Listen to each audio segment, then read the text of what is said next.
right, it's a Talk That Rocks, the new 105.3 FM Talk. I don't know that I like this mic processing, but it's a little bit better than it was. Yeah. Sounds more like it did in the old place. Over the other studio? Right. Yeah, you don't sound as hollow. You've been sounding kind of hollow and muffled the first week. Okay. Well, at least it happened during the summer book, so screw it. Yeah. All right, Eddie Boyd is here, J.D. Ryan, Dan Lewis, Jonathan Dodge is in the thing.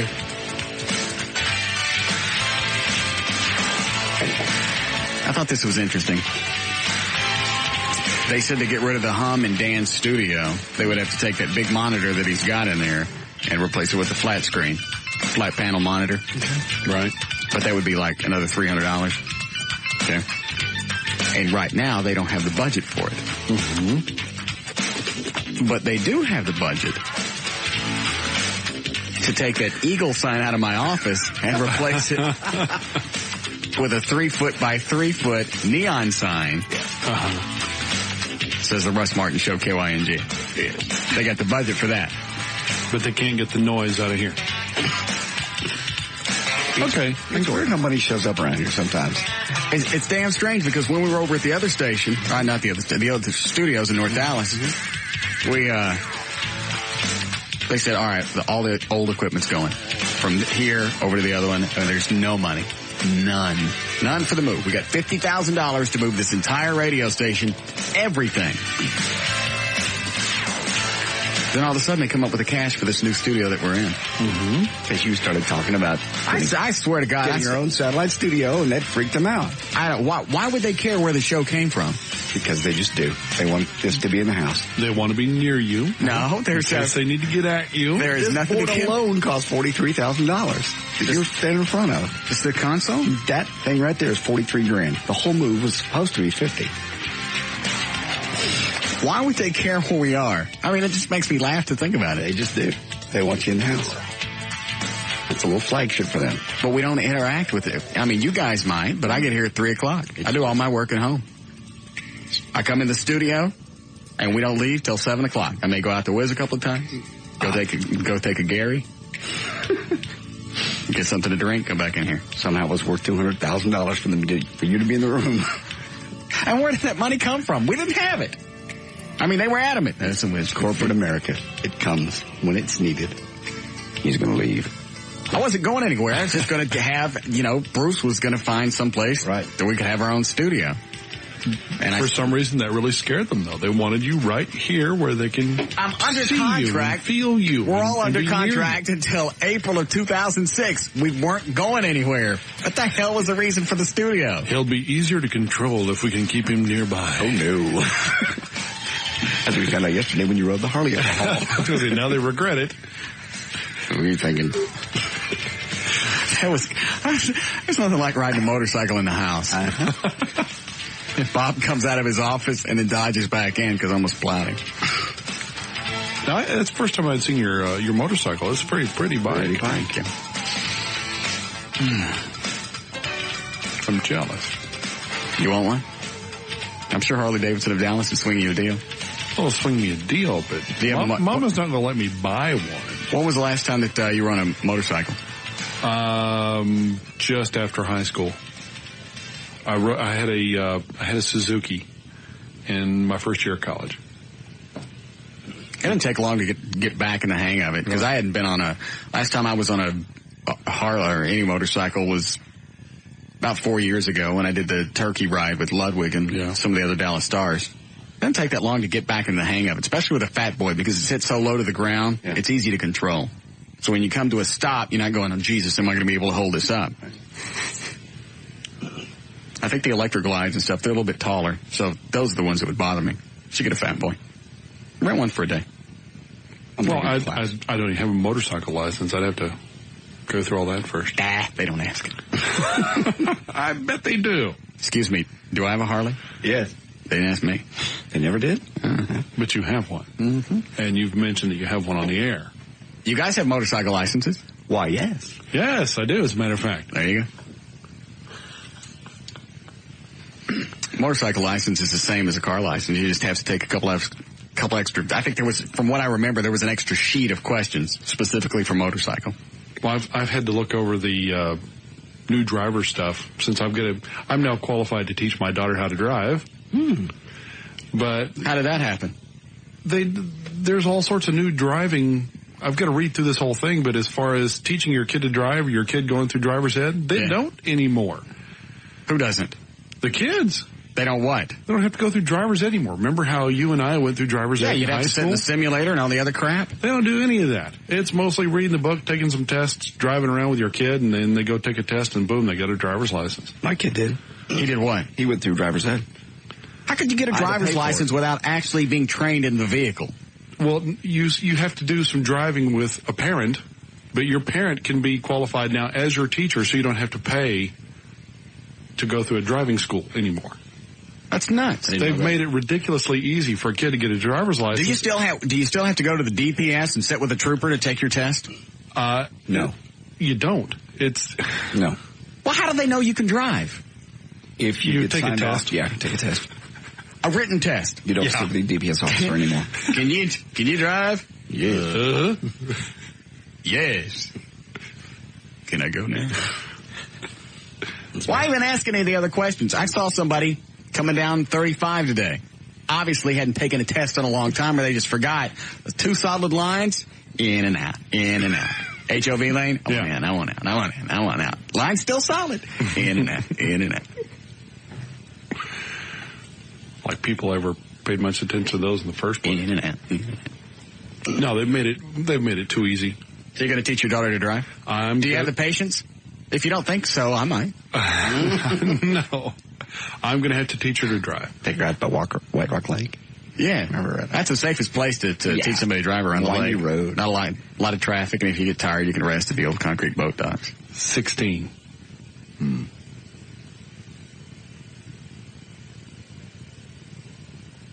I think it's something to drink over on Flagpole Hill. Yeah. Yeah. Hello? Hello? Yes. Tell Dan, shh. I have a 16-year-old. I've been telling her she can't drive till she's 18 because I can't afford driver's ed. Well, what do you got to do, Dan, to be able to be qualified to teach your kid to drive? You go up to DPS and show that you have a valid driver's license and that you haven't had any accidents in the last 3 years. Boom, you are qualified to teach driver's ed. You don't want to teach your kid to drive? Yeah, I need to go drive into something and have an accident, don't I? I suppose. Raise my insurance rates. I don't care. I just don't want my kid to drive. Wow. Yeah, she already considers my wife's old car to be her car. She already calls it my car. It's like you don't even have your learners yet. Oh yeah, but that's going to be my car. I could do that. What? Looked at your truck? Car. He goes, yeah, so I'm going to put a stereo in my car. Really? When are you going to get one? The Explorer. Yeah, you little string. My first car was made out of grout. It's not. You got a truck.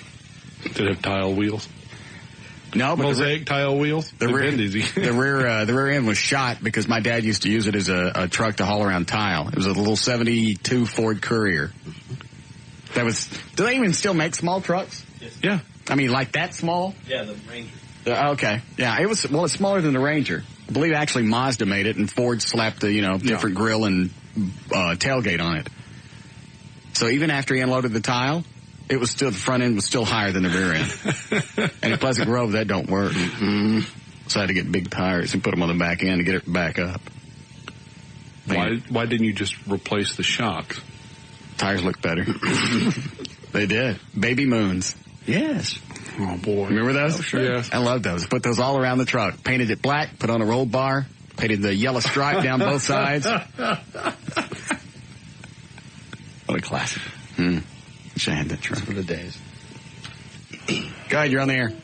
Hey, Russ. Yes. I got 4 kids. 2 of them I taught to drive at home, and I had a DWI less than 3 years ago. You can stop right now. There's no reply early. Yeah. Damn. BP up the nose. Burns then. Yeah. He could have just stopped right there. Yeah. All right. What's wrong with people? Well, good luck, Dan. I didn't know you could do that. I paid $250 for my kid to go to school. So nobody has to watch them drive before they get a driver's license. No. All they pass a written test. As the qualified instructor. Yes. I am the one that has to sign off saying this person can drive. So, like, if you're one of those parents who couldn't care less, you can just, don't have to teach your kid. No, you just go ahead and sign off on all the paperwork and give it to your kid, and they go get their driver's license. Mm-hmm. They'll eventually show in the fact that they have 18 accidents in the first year. Nah, kids don't pay attention anyway. Adults don't pay attention. At least adults who don't pay attention, they have some history behind them of knowing how to drive and not pay attention. Kids don't have that history of being able to drive and not pay attention. They just don't pay attention. That makes sense? I think I got that, yeah. Well, you know what to do if, especially teenage girls. They just wig out. If something's, they let go of the steering wheel. Well, they're so easily distracted. It's like a shiny object, and they're looking over their shoulder or watching a guy or whatever. It just doesn't matter. They completely lose track of what's in front of them. Yeah, honey cow. And teenage boys driving around with a stiff on all the time, looking at everything out there. Well, I still do that. Yeah. I was going to say, don't point fingers. We all still do that. Mm-hmm. We pop curbs at 35 years of age. And I still don't understand why we do that. Why do you have to look? You have to. If it's a hot, I don't care what's going on. I don't care if there's 2 inches between you and the car in front of you and there's a hot chick on the shoulder. You got to look. Ass radar. You see your head. Have to. I know. Why? I don't know. Is it because we're having sex with them for that instant? In our minds, heads, yeah. I followed a chick around Kroger the other day. Had no intention of ever speaking to her, ever talking to her, ever seeing her again. Just followed her around. Stalker. He's hoping. I don't know. Just on the outside chance, she goes, "Oh, so." Walking him down the aisle, I was going, Clipping corners in your buggy. I was at Michael's one day. In fact, some guy called, busted me on it because I was just walking around in circles. There was this chick. I remember this. Yeah. She was in the arts section, probably stocking up for the new school year. Is she like 17 or 18 years old? Yeah. One day. I was like, and she squat down looking at the art supplies on the bottom level. She's wearing little hip hugger pants. And they're correct. And the little peach fuzz.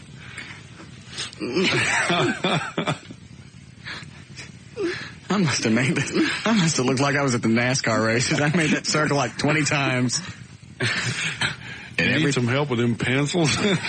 Every time you sneak a look, because I think her mom was with her. I mean, her older sister. You just look down and go, crack. Fuzz. Yes. I'll be back around in just a minute. I still can't find those erasers. it's pathetic. Yeah, it is. And even if I sat and I dwelled on it for years, I still wouldn't figure out why we're doing it. You risk almost everything. Getting caught. Yeah. I gotta look.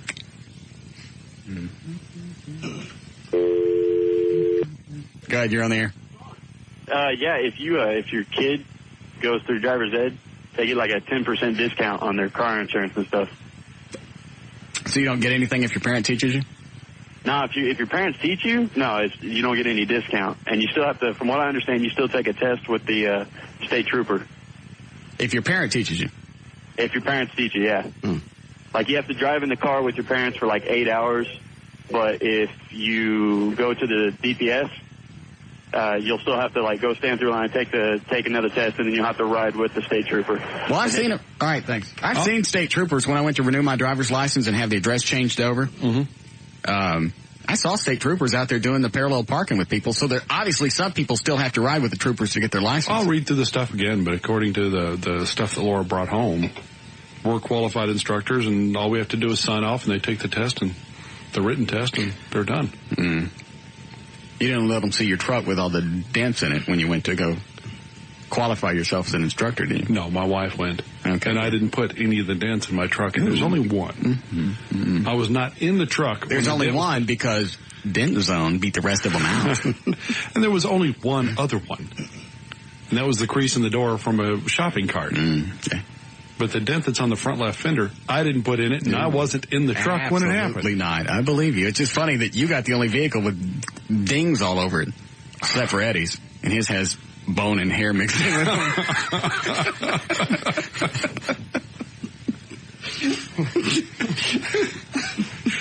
Well, those are kind of like badges of honor.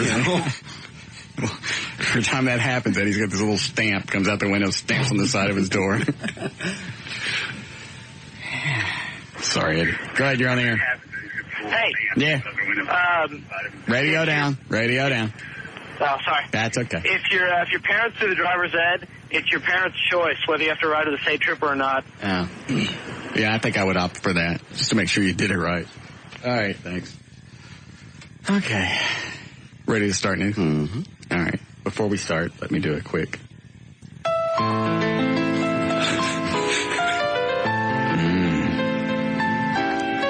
Hi, Gary. Are you out there? Colleen, I miss you.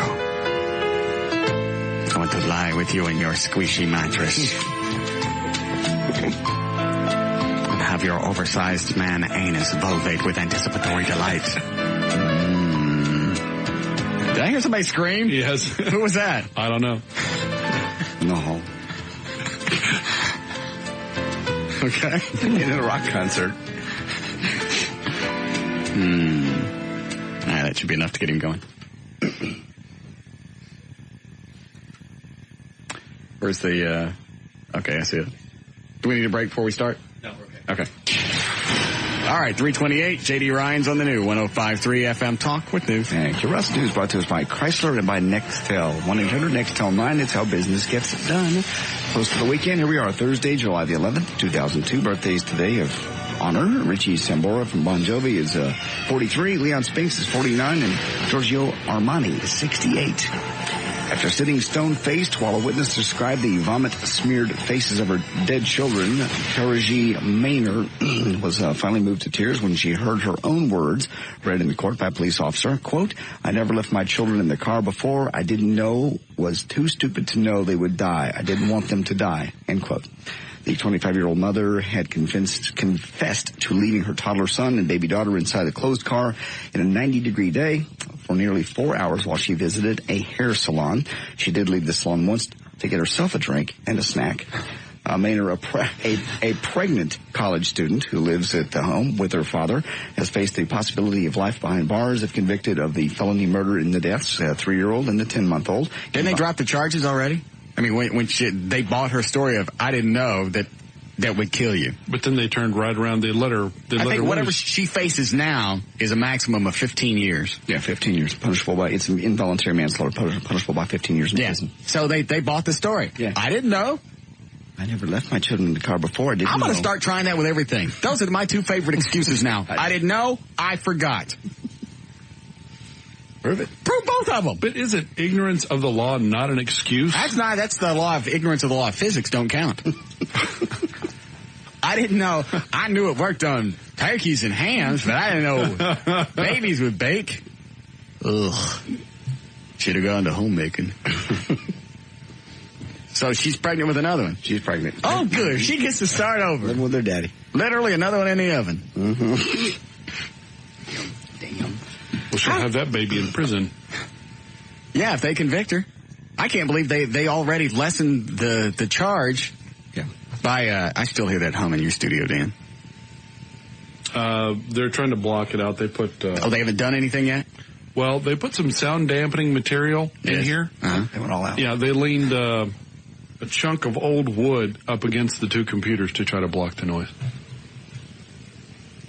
I'm not kidding. Hold on. Let me turn your mic on and off. Here's my sound dampening material. Ooh, that's a chunk of old console. That's out of the old studio. Yeah. Ooh, that's nice. Yeah. Leans up against the two computers. That's oak. But the buzz is still there. Yeah. Why did they think? Okay. That's why they want to put the flat screen in here. And we're sure it's a monitor, right? Yeah. They came in and played with it, but okay. All right. Well, then you know what? Because I told Bob, I said, until you fix it, we're going to make a big deal about it every day. All day. Good. Well, I don't know where we're going to find the money. I do. Good days. Could almost buy a new monitor with that. Oh, yes. Go ahead. No, it's just his stories. It's so sad. She actually made up a story that she was raped, admitted contemplating suicide, and she drove around with the dead kids in the car after she found them. I mean, you know. So they reduced the charges to whatever Was she raped? No, she made it up. She thought first she said, well, I was raped, and the kids died in the car while I was being raped. No, then I'll just kill myself, and they'll find all of us. And then finally she just pulled She went and had her hair done. Yeah. It was after she had her hair done. Oh. Yeah. I think it's funny how she left the salon to get herself a snack and a drink. And didn't even check on the kids then. How do they know she did that? The people from the hair salon said, well, she left at one point to get a drink. It's so hot in here. That hair dryer is wearing me out. You want some water? I think I left some in the car. Oh, that's going to be hot by now. Yeah. I don't like that. That's hot water. All right. Anyway. I didn't know. I didn't know. How did I know? 4 hours. Why is she getting her hair done? Why does it take 4 hours to get your hair done? Who knows? All right. Convenience store giant 7-Eleven turns 75 today, strangely enough, on 7-Eleven. Company executives picked this morning at 7:11 a.m. to celebrate 3/4 of a century in business. For its big birthday bash, the chain will be giving away free Slurpees at nearly 6,000 locations in the U.S. and Canada. The company traces its roots right back here to Dallas-Fort Worth, 1927, when Claude Dawley and some associates in Oak Cliff formed the Southland Ice Company to supply ice for storing and shipping foods. Now more than 23,000 7-Eleven employees, or stores rather, worldwide. You get free Slurpees today. Today you get free Slurpees. The little ones. Yeah, little baby ones. So if you're suspicious that your mate might be cheating on you, you could sniff around for clues by smelling their car. That's the advice of a new handbook on catching a cheating spouse that says oftentimes a mate will mask the smell of a lover's perfume by spilling things in the car, like gasoline. Raymond Green, he wrote this book called Cheaters, 180 Telltale Signs Mates Are Cheating and How to Catch Them. Says you can also spot cheaters if your mate is startled when they wake up. It might be a sign that they're not sure where they are. Your mate starts stocking their car up with packages of moist towelettes. That could be they're cleaning up after sex. And finally, from the car sex file, finding mysterious stains on your mate's passenger seat or rear car seats may be a sign that things are happening when you're not around. Baseball, America's pastime, is dead. Long live the new pastime, suing the Major League Baseball Association. That's what one angry baseball fan in Michigan has decided to do after the All-Star game. You are not. Ended. No, he's not. In a tie, 7-7. Radio talk show host David Barber filed the lawsuit yesterday in a Michigan court, seeking $25,000 in damages and demanding that the 2002 All-Star game be restarted and completed where it left off. The game was called, of course, in the 11th inning by the commissioner, Bud Selig. Selig, sorry. Barber says, quote, I'm not in it for the money. I just want to see a judge force them to finish the game. He's right. I want my 3.5 hours back. Absolute waste of Afternoon. Evening. Yes. Part of my day. Absolutely horrible. 7-7 tie. Call the game. We're tired. All our millionaires are tired. They pitched their one inning. How many balls can you throw in an inning? How many batters? Bunches? No. Depends on how many hits they get, but you can go on for a while. An inning. That's only half of you only throw half of an inning, right? Because you only up half of it. Or is that right? Yes, you throw half an inning. Yeah. So they didn't even throw whole innings. You just threw while your team was out in the field. Right. Is that right? Yes. Yeah. You don't throw when you're playing. No, when you're guys around. You're throwing your guys because you'd be throwing it out in the other Right, direction. Exactly. So they all threw for a half an inning. Right. Couldn't come back at the end of the game, cycle them all through. No. Okay. Because once a pitcher is pitched... I understand that. It doesn't make any sense, but I get it. But a normal game, don't they pitch more than one inning? Yes. Some guys may go an entire game. But they got to rest. Right, but once your arm is loosened up, and then when you sit down and you cool off, you tighten back up again. That's why they'll keep a pitcher's arm warm by putting his jacket over his shoulder and everything. Well, why couldn't they start warming them back up? Put them back in the cow pen. Because once they've pitched their inning, they go to the showers. They're done. They go home. They left? They don't leave the game. Oh, they probably stick around, but they don't come back out. It's just the thing. Once you've pitched, once you're out, you're out. It's baseball. But I didn't think they could have ties either. No? Pussies. Bunch of millionaire pussies. Anybody could have pitched just to have the game finish up. Pull somebody out of the stands. Who cares? Give it to the mascot. Go ahead. Okay, Nickelodeon's TV Land is conducting an online poll this month to determine the greatest TV theme songs of all time. You can go to tvland.com and click on the picture of Gilligan's Island's composer Sherwood Schwartz to cast your vote. Winners, by the way, will be featured in a November TV Land special called Inside TV Land Theme Songs. So go check that out. I think I like Jefferson's. Do you? I don't know if it's the best. Anyone? I like the Brady Bunch because it tells really the story of the whole thing. Brady Bunch, the best. That or Gilligan's Island. Hang on, I got some right here. Quit it. Yeah, back then they used to tell the story, so you didn't have to know anything that was going on. Mm-hmm. Brady Bunch, Gilligan's Island, Beverly Hillbillies, right? Hogan's Heroes. No, that didn't. No, that didn't work. But you got, shut up! Did you kind of get the idea? Yes. I think Andy Griffith was just a guy whistling. Yeah. Uncomfortable. That's the wrong button.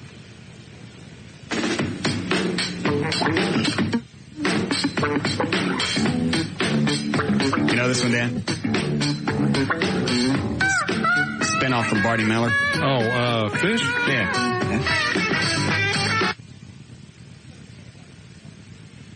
Damn, this thing keeps so slow.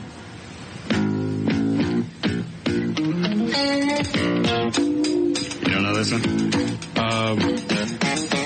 Another song. Is this Barney Miller? No. No.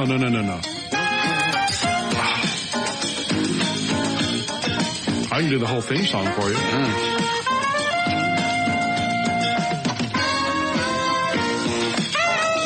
You know this one, Eddie? No, man. Night Court. Okay. Marquee Post. Oh, what a piece of ass.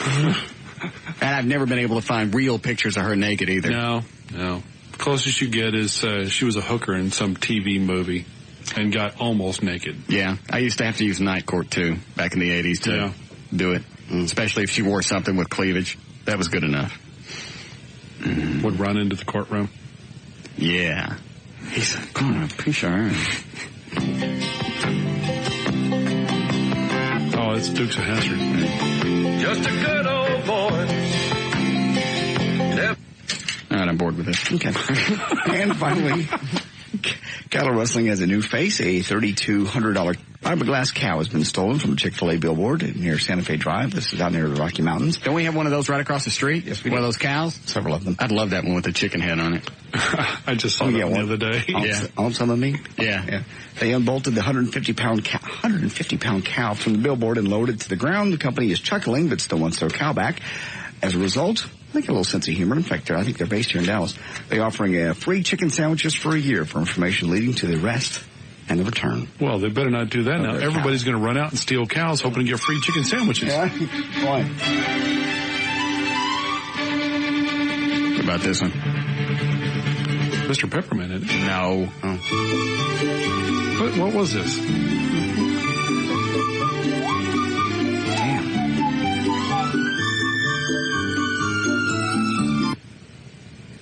I'm not telling you. You don't deserve to know. Okay. I know I was kidding. Oh, it's Leave It to Beaver. No. No? I don't even have the list. I know what this is. Dennis the Menace? Yeah. Oh, sorry. About this one. Andy Griffith. No, that was an easy. Like I said, I don't have the list. So I don't know what each track is. To the Batmobile. Let's go. A little obvious. Give me a speed. Atomic batteries to power. Turbines to speed. Roger. Ready to move out.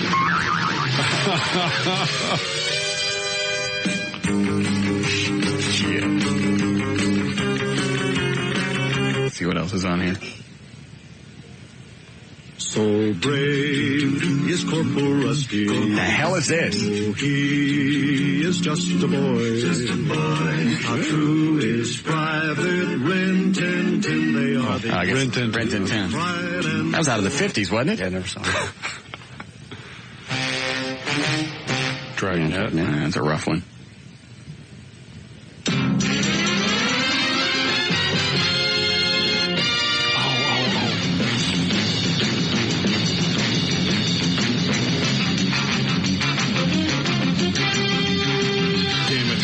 But it makes me want to watch it. It's not Ironside. I bet it's got...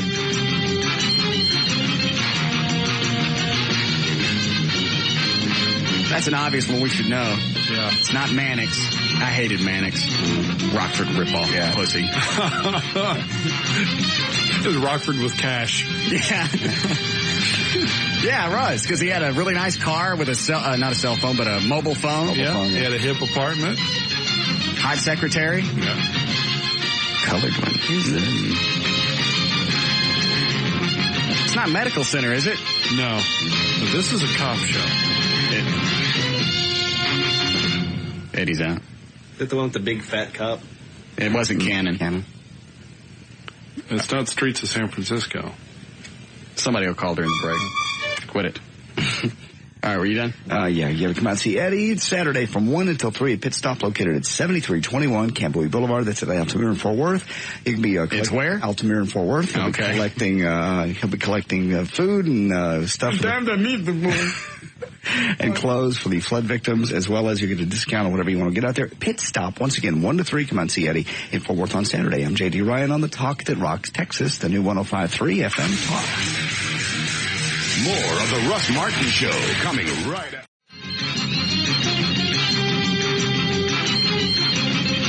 Is it Mod Squad?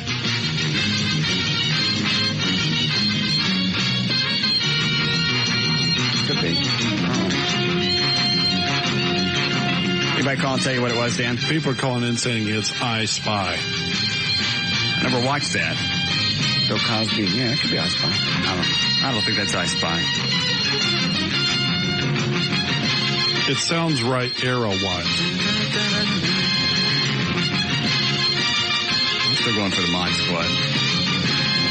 No, I don't think it was Mod Squad. All right, whatever.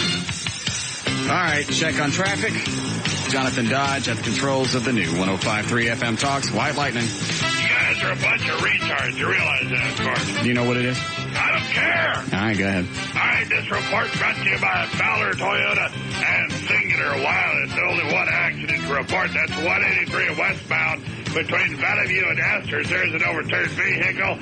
It is blocking the exit ramp to Asters and 161. Expect very heavy delays. This report brought to you by the Texas Department of Transportation and Blockbuster. Get to Blockbuster for the comedy Shallow Hal starring Gwyneth Paltrow and Jack Black. It's guaranteed to be there, so rent it, make it a Blockbuster night. Details, anticipate stores. That's traffic. I'm Jonathan Dodge in the new 105.3 FM. White Lightning. All right, thank you, Jonathan. Going to have some afternoon showers popping up. Some to the east of us right now. 73 for the low tonight. And once again, scattered showers tomorrow. A little bit cooler as a cool front comes through. 89 degrees only. We're at 94 degrees now at the Talk That Rocks Texas, the new 105.3 FM Talk. Tonight, the hottest news story. The hell did I just turn on? Oh, I hear the Rock's back. Is that what that spot was? Is he supposed to take on the Undertaker? Yes. God, if he hadn't already peed in his mattress, Gary'd be peeing in his pants. Ladder's empty. Yeah. Oh, God. Where is my Gary? I miss you. I am loving you as I think about you right now. Call me my pumpkin. Dingy dingy.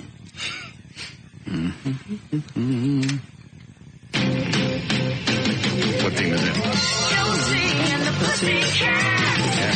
Long tails and ears for hats. Guitars and charms to dance. Mean, sweet, groovy song. Your body come along. Hurry, hurry. Oh, you hot little cartoon bitches. Damn. That's why I like watching the Cartoon Network, because you can whack all the, because you know they don't get any older. They're cartoons. Yeah. I can see them standing right now, right there, playing those guitars. You know, you're whacking it to things drawn by guys. Yeah, that's okay.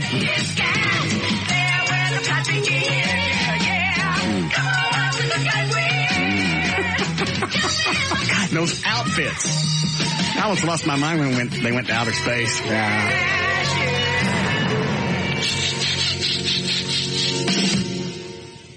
So far, we're evenly divided between Barnaby Jones, I Spy, and the Mod Squad on that one song we can't figure out. Let me see if I got the list here. Hold on.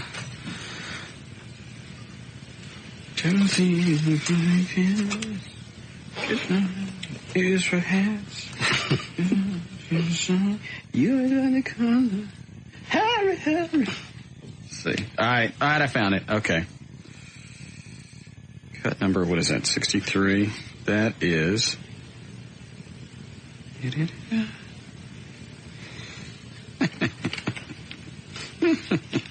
What?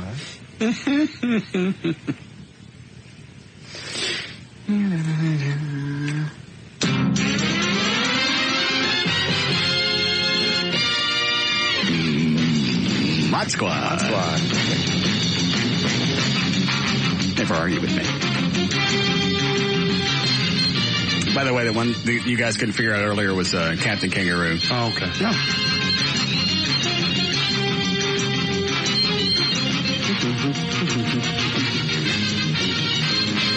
My favorite character was his name, Link.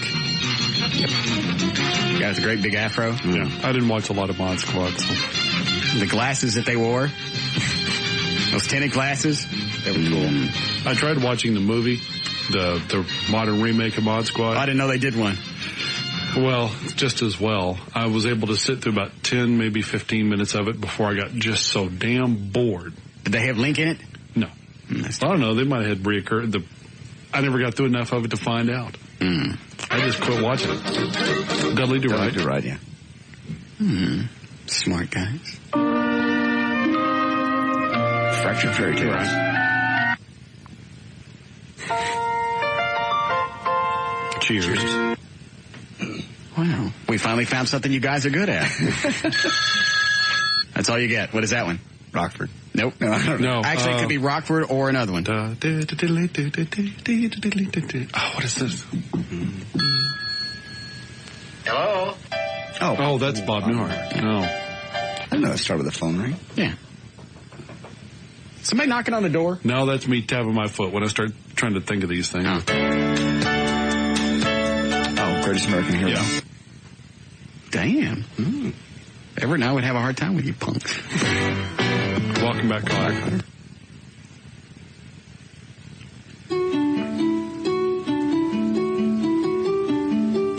think that's St. Elsewhere. I was going to say, got to be a chick show, whatever it is. I'll eat one. Isn't it? This is room 222. Oh, is it? I think so. Look on the list. It's a different list. Hold on. Wasting time on 100,000 station, listen to TV shows. All right, what cut is that? That's cut number 20. That is WKRP in Cincinnati. No, it's not. Wrong list. 19. It is room 222. Very good, Dan. Wow. Maybe a new game. Barney Miller. Yep.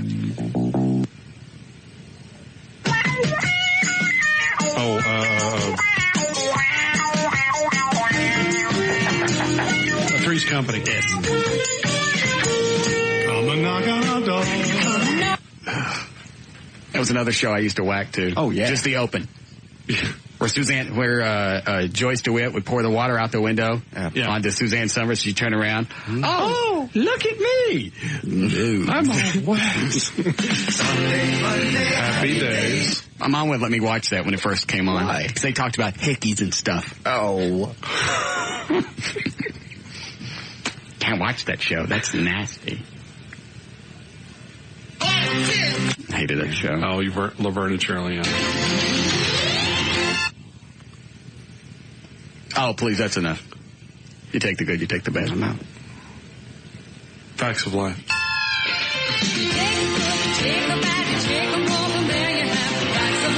I think Alan Thicke wrote that. Did he really? Yeah. Good Times. You know the hot neighbor of Good Times? She's the one that sang the theme to the Jeffersons. Oh, I didn't know that. Yeah, look there. Should be. Good Times. Oh, that's right. Valerie Bertinelli. Yeah. Left Eddie Van Halen because he ain't got no tip of his tongue. Right. She's available now. Can't satisfy her womanly needs. He's had kids, though. How many did they have? They just had the Wolfgang, didn't they? Just the Wolfgang, I think. Yeah. That was 11 years ago. Maybe she recouped. She's 42. 42. I'd still bang her just because the Who She Was thing. It's like Donna Mills, even though she was almost 60. I still go back and look at the pictures we took in the studio. She looked great. I don't care how many facelifts she's had. She's beautiful. Makes me wonder, though, she's never been married. It's a little strange. Mm-hmm.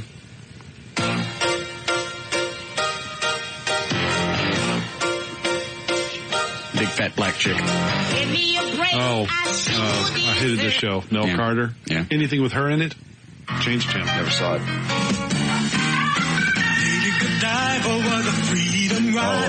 Maud. Yes. Well, we're moving on now. I'm sorry, I have to listen to this when you kiss my ass. Go right ahead. We need a break. Good, we've killed a whole segment listening to TV shows. Hang on, I got to do my George. Okay, you ready? Yeah. Here we go. My George Jefferson here. Very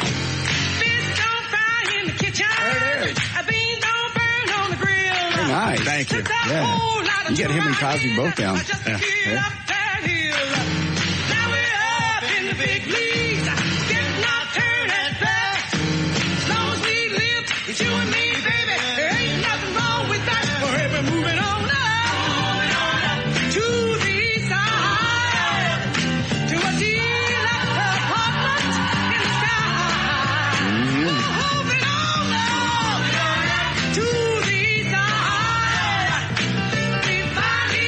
Do the dance again, Russ.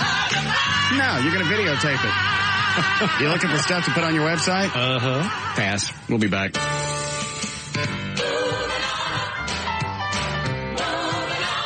More of the Russ Martin Show coming right up front. Yeah, but here in the highway. Oh, they were talking about that today. I want to have swimming pool parties on Fridays and bringing the girls from Silver City and stuff. And I said, you'd be having traffic jams and everything else out there. They went, yes. You know, even a really nice above ground pool with a deck built around it. Mm-hmm. So go out there. Nah, that's too white trashy. Above ground pool. Yeah, I know. Because about 6 months later, we'll be storing furniture in it. Furniture refinishing items, yeah. Yeah. An in-ground pool they want. Where the vans and stuff are parked now. Well, an in-ground pool, at least, you know, in the TV guide section, says those are like $19,000, $20,000. Not according to my builder. No. My builder's got to be a $130,000 pool, or you don't want it in the ground. You don't swim in that. No, you can't get wet in a $20,000 pool. You need something the size of Nebraska. That's a pool. I don't think we need the fountains in the swim-up bar. I think they're more thinking holding you down. I miss that now. Damn. What? The swim-up bar. That's going to be the coolest thing in the pool. Well, now you're not building it at all, right? No. The house is gone. Yeah. Well, I'm going to keep the plans. I'll build it in a few years. I'm not going to pay this many dollars for plans for a house, and I mean this many dollars. Right. And just walk away empty. I still got the land. I may build on it one day. I'll lose my mind again. So could you just build a slightly scaled down version? No. Actually, I put money down on a house today. You're kidding. Yeah. Where? $45 million house. Oh, stop it. It's available cheap for the moment. Yeah, really. Yeah. Yeah. It's a smoking deal.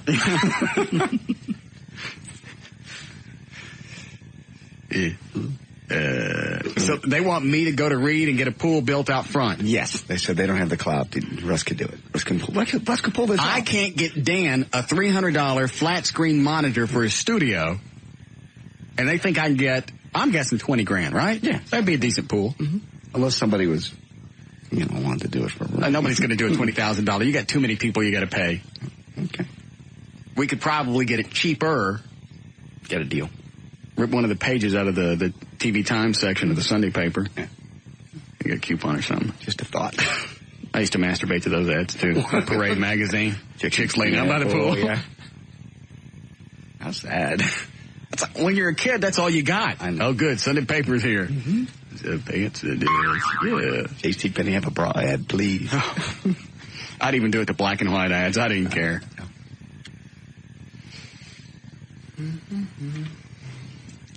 Hello? Hello, Dan? Russ. Russ. Yes. Oh, hey, pool. Say it again? No, I had money for your pool. Damn, it's probably our pool, too. Yeah. Call back. Oh, Dan, I was going to mention this earlier. I forgot. That jackass, I don't know what state he was in, that's suing baseball. Right. Did you keep the story? Yes. See if you can find him. Okay. Well, especially since he's a disc jockey. Obviously, he wants a lot of... Yeah. Shouldn't be too hard. Right. Here it is. I got it for you. Right. Yeah, don't mention where it is. Just bring me the story and or send Eddie over with it. No, I'll get it. Go ahead, you're on the air. Oh, I didn't push a button down. Phone is screwed again. Unplug it, plug it back in. Why does it do this? I talked to the engineering department about it again today. What'd they say? They're going to have to replace the computers. For some reason, it's not staying linked all the time, and you have to keep resetting it. Isn't this how the phone got busted the first time? Yes. And I've had this one in here just shut down completely and turn itself off. Everything goes blank. Go ahead, you're on the air. Hello? Hang on. All right, I got it now. Go. Turd. Hello? Hello. Yes. Your phone sucks. Yes, I know. Yes, I was on hold a moment ago and the damn thing. I'm sorry, well, you're back now. What? Yes, I was going to say, yeah, you could probably make a good deal on that $22 million fire pit downtown. Man, that was sad, too. Yeah. Was it 45 rooms? Yeah, 43,000 square feet. Yeah, it was a whole bunch of It's bigger than that, isn't it? The whole thing was over 43,000? 700, wasn't it? 700 square feet, and then the living area was 450 square feet. Yeah, that's what it was. It's almost 1,200 square foot apartment. That's covered. That's not counting the balcony. Yeah, sure. Or the pool. Go ahead, you're on the air. Russ, Yes. what was the name of that TV show in the 70s where those two guys were riding around in that ambulance? One of them, his name was Gage. Remember that? That was Emergency. Emergency. Fire Station 51. Yeah, and the Rampart with the hot little Angie Dickinson. And no. That was, I know, the blonde that was in the hospital. Yeah. Yeah, that wasn't Angie Dickinson. Oh, I caught that on the TV the other day and it's bugging the crap out of me. Thanks, man. Yeah. Bye. Gage and this other guy's name. Indian-looking guy. Yeah. Rampart. That's not his name, but that's where it was. Rampart 51. Engine 51, Squad 51. Yeah, Sherry? Hey. Yes. Russ, I have a question. Yes. Okay, you know those songs that you play, like, when you come back from commercials? Mm-hmm. Like, the ones with no singing. It's just like the music. Yes. See what I'm talking about? We call those bumpers. Okay, those special songs, that's what I call them. Yes, okay, of course you do. Okay. Like, where do they come from? Like, how do you get them? I mean, do they make them for you, or? Yes. We actually have people contact the record companies, and they go back and contact the artist, and they go in and they cut instrumental versions. So there's no singing. Really? Yes. So you can't just go get them? No, it's not available. It's specifically, Eddie, load some of those up for me. Here's one right here. Load some more. Hold on. Oh, that one didn't have words to begin with. But yeah, so nobody else can get them? Eddie, that's the wrong file. No. Like this one, we actually had to contact the Pointer Sisters to go in and re-record it and just leave out the words, the singing. That's cool. Yeah. More of the Russ Martin Show coming right up. See, listen, normally there would be singing right about now. The new 105.3 FM Talk. That's all we'd let them do is the woohoos. Oh, okay. Well, that's what I was wondering about. Yes, that's how that works. Okay, thanks. All right. Airhead bitch. The singing. Is that what she said? Without the singing. Yeah. Those songs without the singing. Yeah, that's what we did. We dug some of these people up from Leonard Skinner and went, hey, we need an instrumental version of Give Me 3 Steps. Put him out and get in the studio.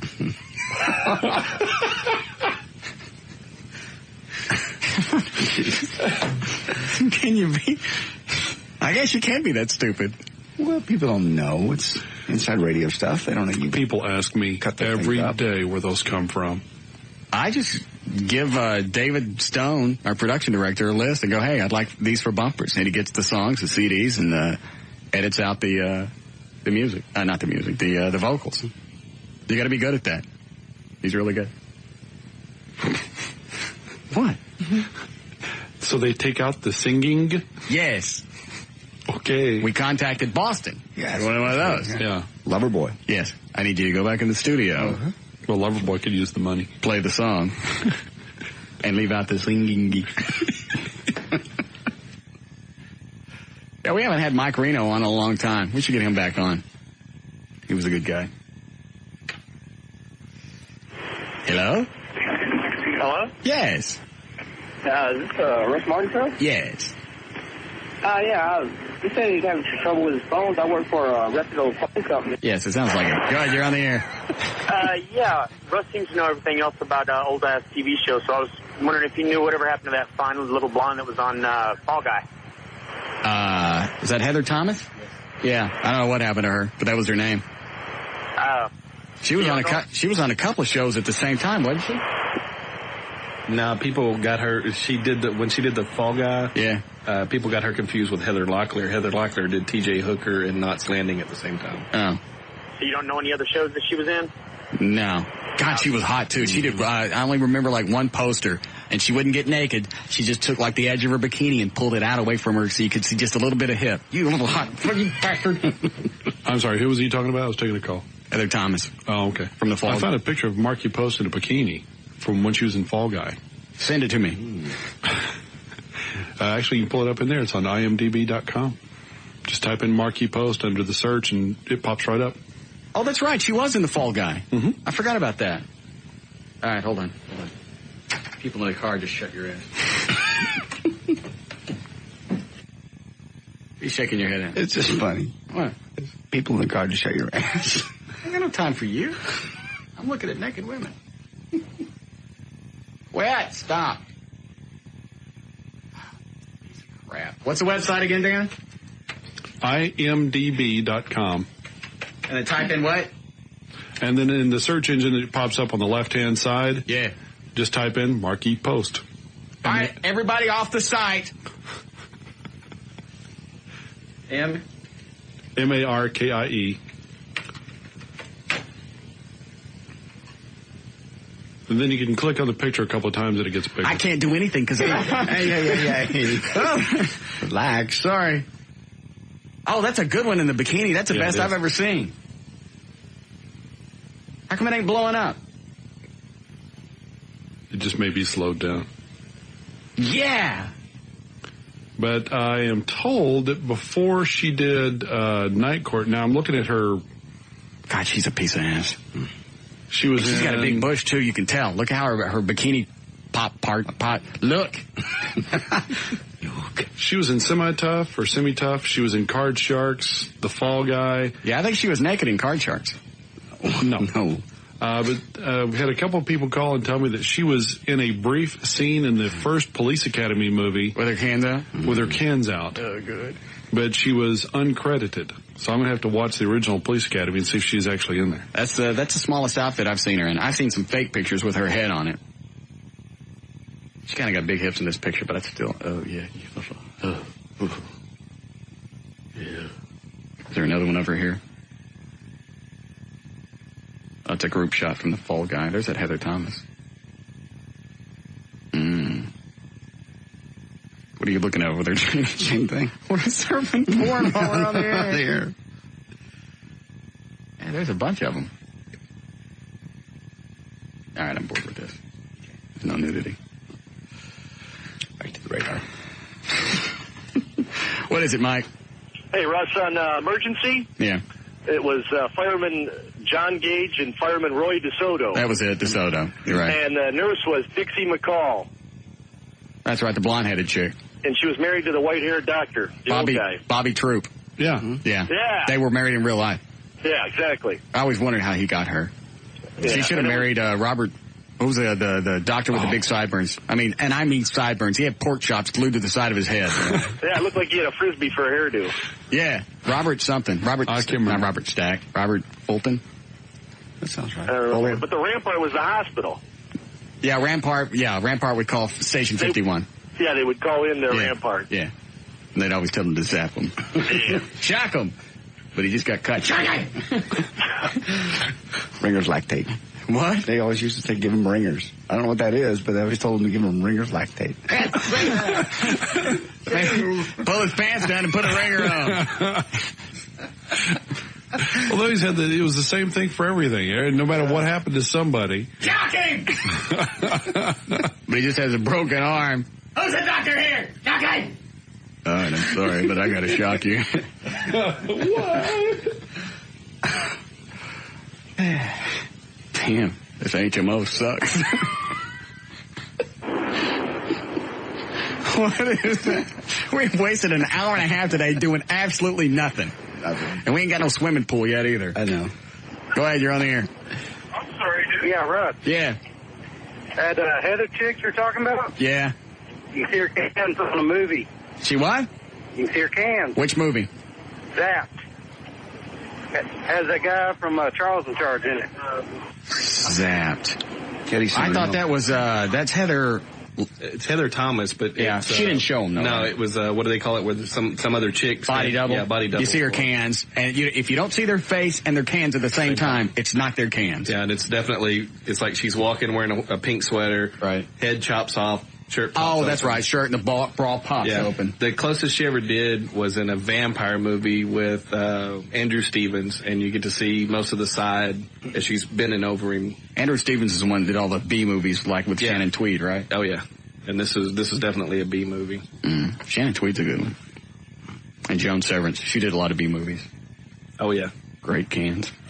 We need a break. Yes. All right, there'll be another bumper with no singing. You'll have to run. Wrong button.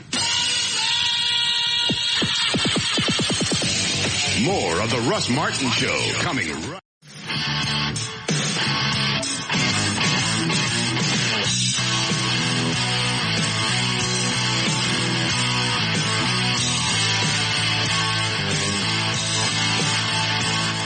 All right, you ready for news? Yeah. Okay. Hold on, Dan's waving. What? I got a hold of Dave Barber. He's with the Michigan Radio Network. He's the disc jockey that is suing the Major League Baseball. Yeah. For being a bunch of jackasses. Mm-hmm. Dave. Yes. What do you do there in Michigan? I do a radio talk program 9 to noon Eastern Time with the Michigan Talk Radio Network. Do you have a website? Yep. www.michigantalkradio.net. Now, are you actually on a local station there, or are you just on the internet? Well, no, we're on about 35 radio stations currently in the state of Michigan. Okay. Not bad. What made you decide to pull this boneheaded move and sue baseball? Well, first of all, I don't think it's boneheaded. I think it's prudent. I think it's responsible. David. Absolutely. Really? You got nothing better to do than who are you going to sue directly? You're going to sue the Serta guy? Well, I can only tell you we've named as the defendant in our complaint, which has been filed in circuit court. Yeah. Major League Baseball, 245 Park Avenue, New York, 10167. So you're suing the whole, this is a class action clump suit against baseball in general. Well, it's not a class action yet, but, it's interesting that you mention that. We have received so much support. I mean, literally hundreds of emails have come in saying, hooray, we're glad that somebody is finally speaking up for the fan. What happened Tuesday night was a disgrace. I know. I want the 3.5 hours of my life back. I sat there, I watched the game, I spent God, I don't know how many dollars having people over. You didn't have anybody over. You don't watch baseball. I was there in my straddle lounger with a 6-pack of Bud Light. See? He was. Dave was there. You weren't. We should get that time in our life. We have to calculate what 3.5 hours of our life is worth. Here's what I don't get. Now, on your talk show, do you guys talk about sports? No, it's not a sports talk show. In what's interesting, in 1997, I sued the University of Michigan basketball program for not having enough chicks. Well, no, they were fine in that regard. Too many black guys. NBA stands nothing but afros. Here's the deal.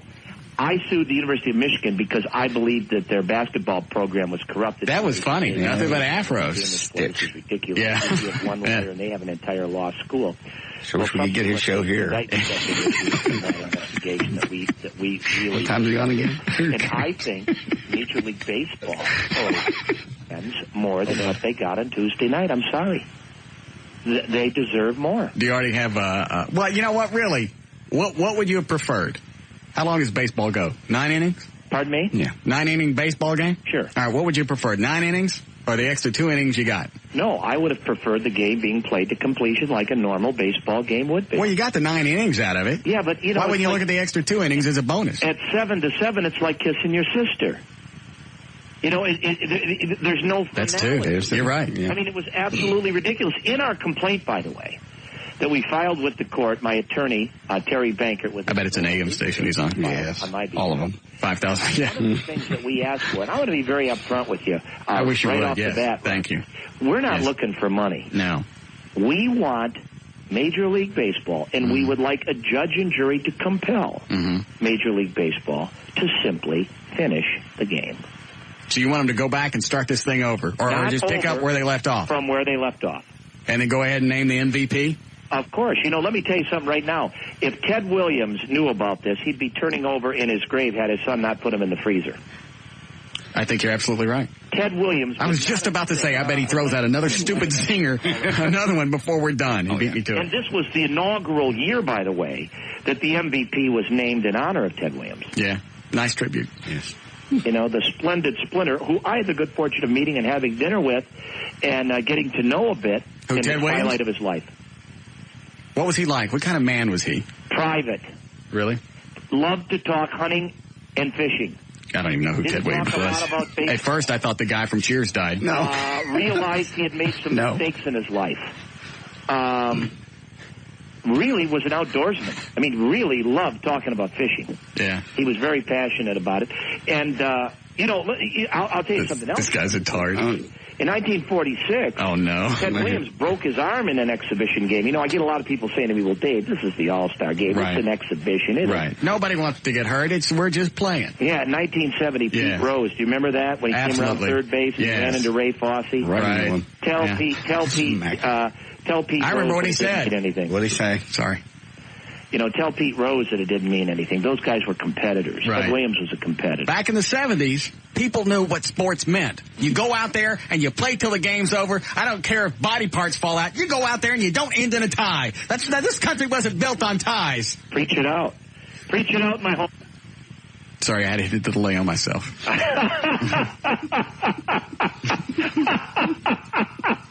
See what you do to me, Dave. You bastard. You know it's bad when you got to use the delay on yourself. Yes. That's the fourth time today. Yeah. On a roll today. What station are you on there in Minnesota? No, it's where are we in? Are we in Midland, Odessa? No, it's Dallas, Fort Worth. Oh, okay. Sixth largest market in the country. I'm in Michigan. Michigan. What station is it? We are on the Michigan Talk Radio Network. We provide programming to about. Oh, I got that. All right, so you're actually not on. You don't have a flagship station there. That is correct. Okay, I got it now. We go to whoever buys our programming. It's strictly bartered, by the way. I do a show 9 to noon. I have my own ISDN line. I could do afternoons in Dallas, Fort Worth. Yeah, you could. If we weren't number one, you could just jump right on in. There you go. Yeah. Can you shift your schedule a little bit to maybe on a little earlier? Let me tell you something. I'll do whatever's necessary. Yeah. And we can tape delay your show and run it here. There you go. Yeah. It also runs midnight to 3. It does repeat. You can listen to us, by the way, in streaming audio on MichiganTalkRadio.net. You can hear us anytime, even in the great state of Texas. Have you gotten any media coverage there in Michigan about this yet? You know what's interesting about the media coverage? No, it's interesting to you. The mainstream news media has been far more interested in this story than the sports people. See, I generally, and I've made this clear on my show, I have really not a very high regard for sports. anchors or sports reporters. In calling them sports journalists is an oxymoron. Do you have anything you want to ask? People that use that as a living. I was just hoping we'd get one more little smart-ass comment from him. He kind of threw out the sports anchors and oxymoron. That was kind of funny. They want to get the ball. Let's leave him on until he does one more. Okay. Then we'll cut him off. We won't even say goodbye. They want to ask lobball questions. Right. So this kind of thing, by me challenging, I had today a guy, if you could believe it. I bet he does it in a minute. The USA Today newspaper called me. Yeah, when he asked me about my lawsuit, I was telling him much the same stuff I was telling you here today. And he starts defending Major League Baseball. And I said, excuse me a moment. I said, whose side are you on? These sports reporters always hold themselves out in the newspapers being holier than thou. Absolutely. Newspaper. Yes. Some guy named Mel from the USA Today. Right. I said, whose side are you on? I said, you sound like a mouthpiece, like a PR agent for Major League Baseball. Yes. Now, you called me and asked me the questions. How much don't time? have to like my answers. We're 28. But nonetheless, they're my 30 answers. seconds. These guys that are in sports are just so afraid of rocking the boat that we've actually had much better interest shown by people like yourself in the radio business or mainstream media people. It's a very important story. Well, and let me tell you what. Tomorrow at 6... I was kidding. Dan, if he calls back, tell him... Tell him I got tired. I fell asleep and hit the button. When I was talking with him just a minute ago, during the break... Does he know the hotline number? No. Okay, good. No. Go ahead. I called the Michigan Radio Network. Yeah. And they gave him my pager number, and I called him on the number he gave me. He said, well, yeah, I can do up to, I just did 90 minutes yesterday on this. Oh, no, you won't. Not here. I said, no. 90 minutes talking about this? There are some sports tards. That's all they're focused on. Yeah. We got shorted. We got ripped. Seriously, I would look at it like, I got 2 extra innings for free. I paid for 9. I got 11. Who cares how it ends? They do. The mystery. Sports people do. This is important. The suspense. Thank you. Mm-hmm. My accent, my little tilde was in the wrong area. Was there through the whole game. So what? There's no end. I know. It's like having sex and not finishing. Mm-hmm. Personally, I don't really care. Or it's like Gary going to bed and not peeing. It happens occasionally. Yeah. Sentence with no period. Mm-hmm. Has Gary called, by the way? No, he has not. Wonder if he's mad. I mean, mad to where he won't even call now. I don't know. Let me taunt him. Eddie, load up my love Gary music. Then we'll take a break.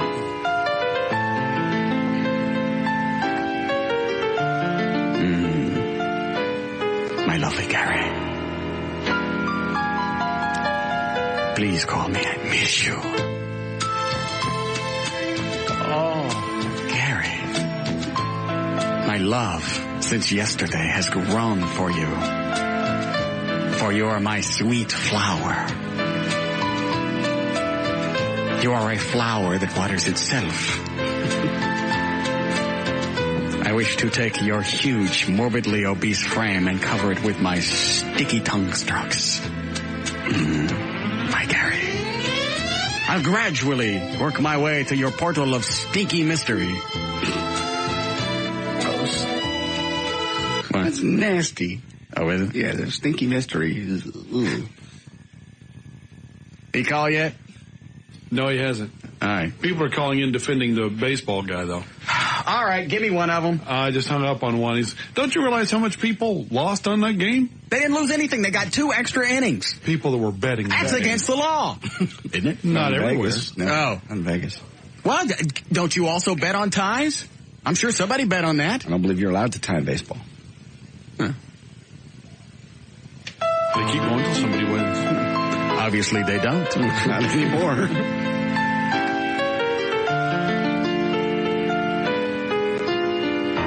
Where'd I leave off? Stinky portal. Yes. Gradually working my way to your portal of stinky mystery. As you lie on your back, With your water wiggle magically dancing like the purple flicker bulb so popular from the 1970s. That's visual.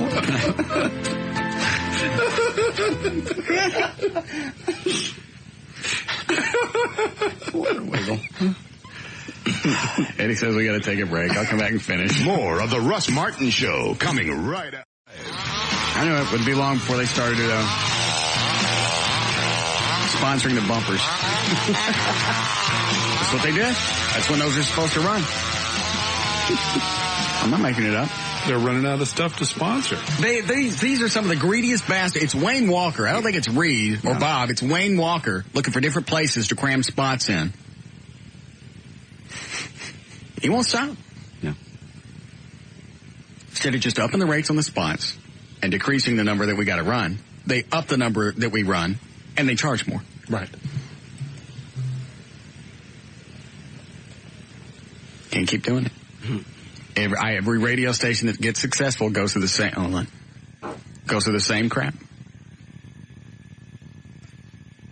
Why did our time spent listening drop? What up with our ratings? You ran spots through most of the show. Luckily, it hasn't happened to us yet. But it could. No Gary yet? No Gary. I'm sorry. He's not taking the bait this time. His feelings are really hurt. Yeah, yesterday he was quite adamant. I mean it this time. He's gotten mad and turned us off for a few days before. You think that? Well, somebody should call him and tell him that I miss him. And I'm not saying anything ugly about him now. I'm professing my love for the Gary. The Pleasant Grove bedwetter. What team always pisses him off? You say they West suck? Mesquite. Yeah. Hey, Gary. West Mesquite sucks. That'll do it. What are you laughing at, Dan? Oh, the disc jockey, the Michigan disc jockey just paged me again. You're kidding. No, he's been paging me for a while now. Call him back. Don't put him on. Call him back. See what he wants. Okay. Now I want to hear. All right. Eddie, load up the news thingy, would you? Thank you. What do you want me to tell him? Tell him we got cut off, just to see what he says. Sound like a nice guy who's just stupid. I'm getting that weird thing from the telephone company. A bunch of AM small market stations all over. Michigan. Mm. NBA, nothing but afros. There you are. That was scary. Hold on, it's ringing. Tell him NBC stands for nothing but crackers. Dave? Oh, yeah, what's up? Ask him why he hung up. Ask him. Russ thought you hung up. Russ thought you hung up. Oh. Well, it's too late to go back to it now. We're way past it. Yeah. Oh, tell him we got a bunch of complaints about his NBA comment. Oh, I'm sorry. Well, people were calling and bitching about you anyways. NBA comment. Yeah. About the NBA comment. Black people are upset. Yeah. Yeah. In fact, we have a large African American audience, and they're really upset. Tell them they're looting, rioting. They're punching each other in the puss. They're all going to drive. They're handcuffing each other and punching each other in the puss. They're all going to drive to Michigan and loot.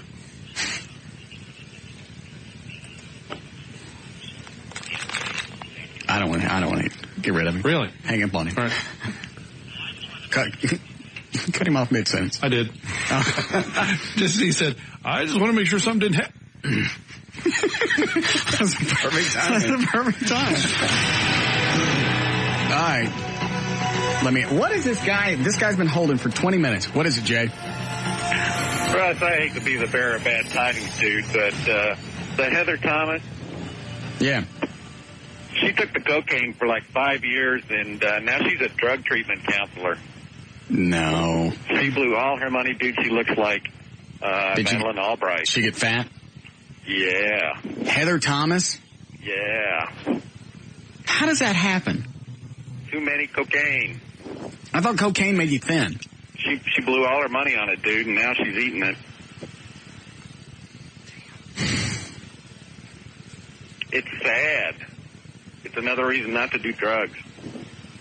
That upsets me. piece of ass, and I mean just the epitome of piece of ass when she was on the Fall Guy. Absolutely, the epitome of piece and not of just ass. her body, just her face. She was beautiful, freaking beautiful. Do you know where she's? Do you know where she's a counselor now? Somewhere in L.A. They did a spot on her on the Entertainment Where Are They Now deal the other night. I bet we can find her through some kind of. Just call. Were you pretty sure it was L.A.? Yeah, absolutely. She's All right. still in L.A. Well, I can probably track her down, but I'm looking at some pictures of her on IMDb again, and there's pictures from a couple of years ago where she's pretty hefty. Yeah. There's a picture of her with Catherine Bach. Ugh. Yeah, just about like that.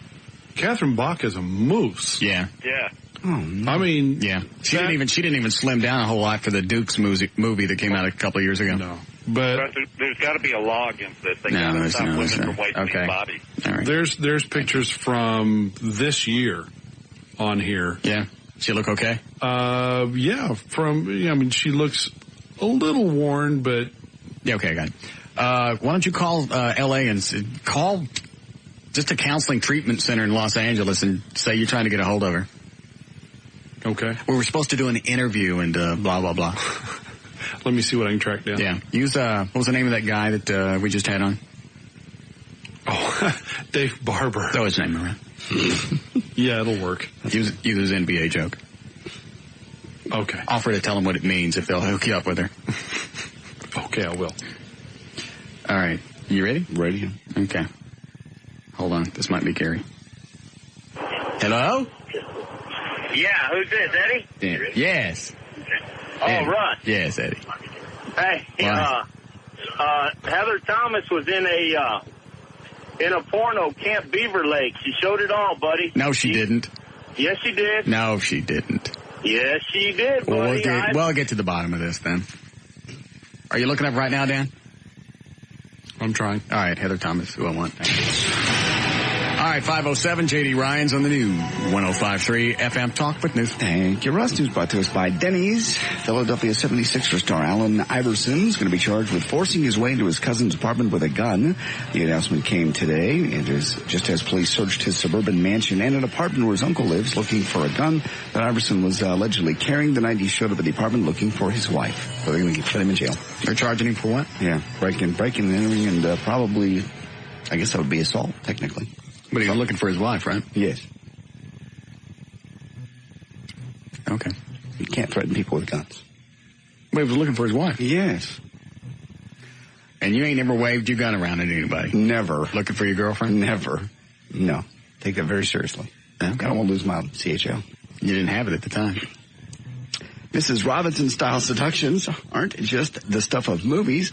A fair amount of American men say they've bedded down with older women, according to a new survey released by Miramax Films. It's in conjunction with a movie coming out called Older Woman, Younger Man, coming-of-age film called Tadpole. 13% of guys lost their virginity to a woman who was at least 10 years older. In addition, 20% have dated or slept with a woman who is at least 10 years older, and although 52% of those guys say it was just a one-night encounter. And perhaps you've heard of, speaking of your first times, there's a website called myfirsttime.com. If not, I'll tell you. It's basically penthouse letters for free. People write in and tell their stories of their first time getting it on. Russ, you should do that. You should send in this to myfirsttime.com. Why? Write your story. Moop. Many of the stories are graphic and detailed. Don't look at me like that. They're working on a late-night TV series based on the stories myfirsttime.com. Ordinary people will discuss their... She wasn't that fat. Yeah, she'd already had a kid. So? Oh, and I'm sure the first chick that you had was just a... she was. No, Terry Anderson. She certainly was. Uh-huh. All right, so I banged a fat chick. She wasn't that fat. What do you weigh now? This morning, 172. She didn't weigh that much. That's good to know. 172-pound chick would be a horse. What you weigh? I don't know. Never came up. She was short. Stocky. Carried it well. No, she didn't. I don't remember exactly. I just remember she wasn't thin. Yes. I didn't have to tell you guys that. I know. I don't mean to rub it in. Yes, you do. Anyway, myfirsttime.com. TV show. I was 15. Were you really 15? 15 or 16. I was 16. On the beach at Corpus Christi. She stuck her hand in my pants and did it that way. You started that way? Yeah. Oh. But you actually banged her? Yeah. Okay. She was notorious for doing that, though. Just putting your hand in there? Yeah. He was doing it and finishing. I was dating a chick one time. What? Notorious for it? I mean, everybody knew? No. Oh. She's notorious for doing it to me. Oh.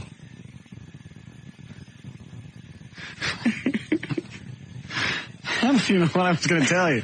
Oh, I was dating a chick one time. Yeah. We're sitting in my pickup, and she's doing the thing with her head. Yeah. And then she moves to her hand. Okay. And then she's doing it that way, right? And I'm going, excuse me. Backwards. The end is near. It's time to... She goes, okay. I went, I mean, like, it's close. Okay. And instead of doing what you thought she would do, she just tilted it away from her and it hit the windshield. Nasty. Yeah, that's what I said. Make her clean it up? No, she couldn't. Oh. Why? I didn't let her back in the truck. She get out for a minute. You drove up. There's a well-lit park. It's not like I was being an ass.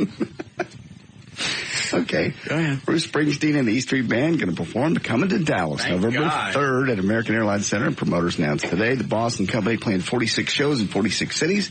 The big tour starts August 7th in where else? New Jersey. Ticket information for the Dallas concert is not available yet. Springsteen does seem to be taking a cue from U2's last tour. Some of his concerts will have general admission, standing room tickets only on the arena floor. Probably not here in Dallas, though.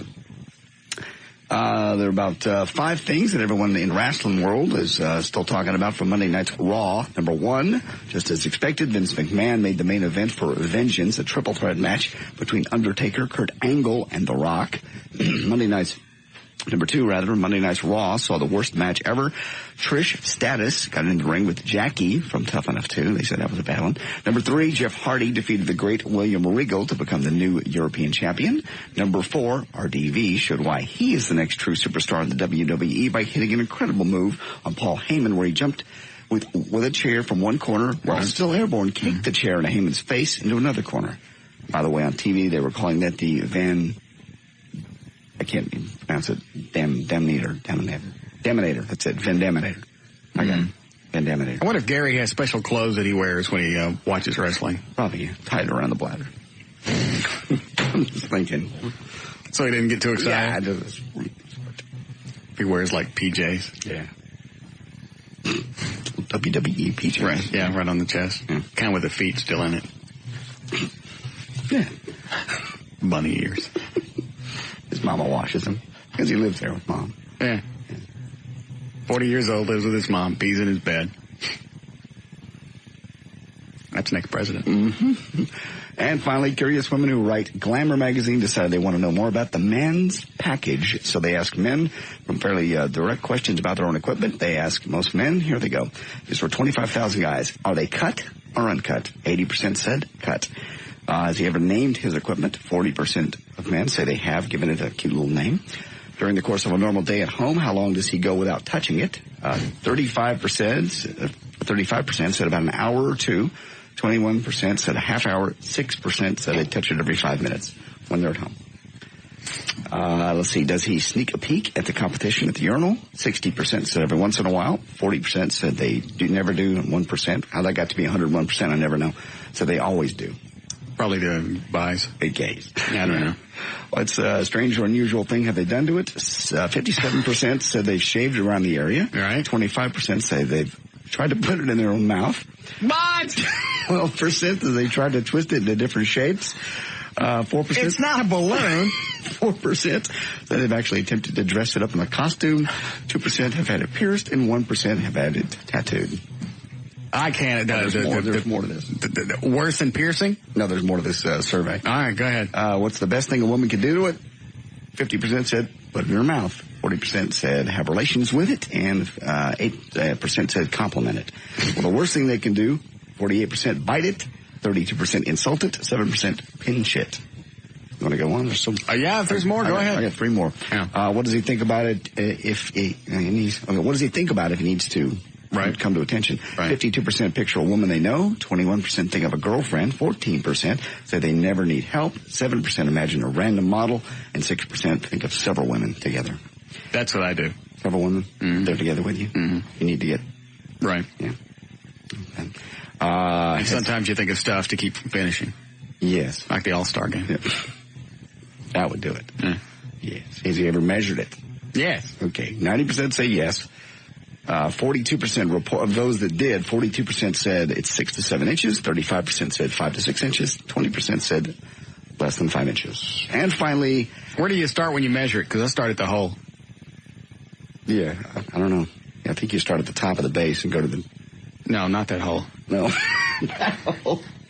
No wonder you think it's so long. I got you. Okay. From the back. Isn't that where it starts? No. Normally you start when you measure stuff, you start from the hole. I know. That's where things start. Things start at the hole. There's part in there but you don't measure from there.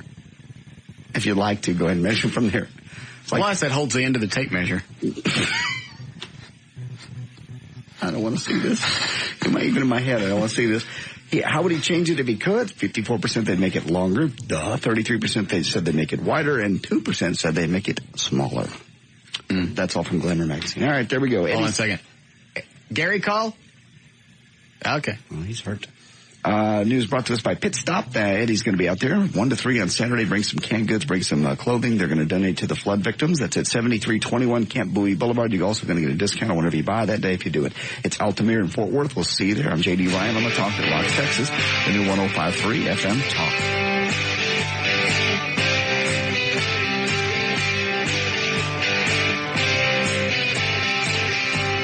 More of the Russ Martin Show coming right up.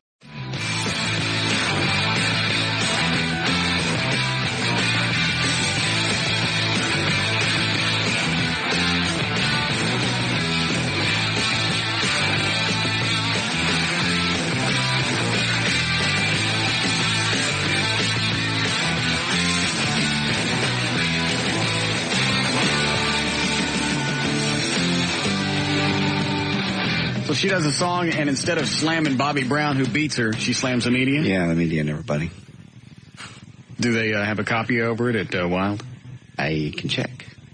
It's brand new. Apparently it just came out. It got kind of snuck out, you know, radio does, yesterday. So. Wow. Yeah. Yeah, see, they got it. Okay. Check on traffic. Jonathan Dodge at the controls of the new 105.3 FM Talks White Lightning. Why, thank you, Russell. This report brought to you by Just Break and Singular Wireless. And Dallas eastbound, 635 in Abrams, right lane blocked by a 4-vehicle pileup. That's causing delays at TI Boulevard. Eastbound, I-39-45. There's an accident off the left shoulder. It's causing just a minor onlooker slowdown. There's an accident eastbound between Welch and the tollway on Dallas North Tollway. It's blocking the right lane, just causing a minor delay. Other than that, things moving pretty good, Dallas Fort Worth. This report brought to you by Randall Knoll. That's traffic.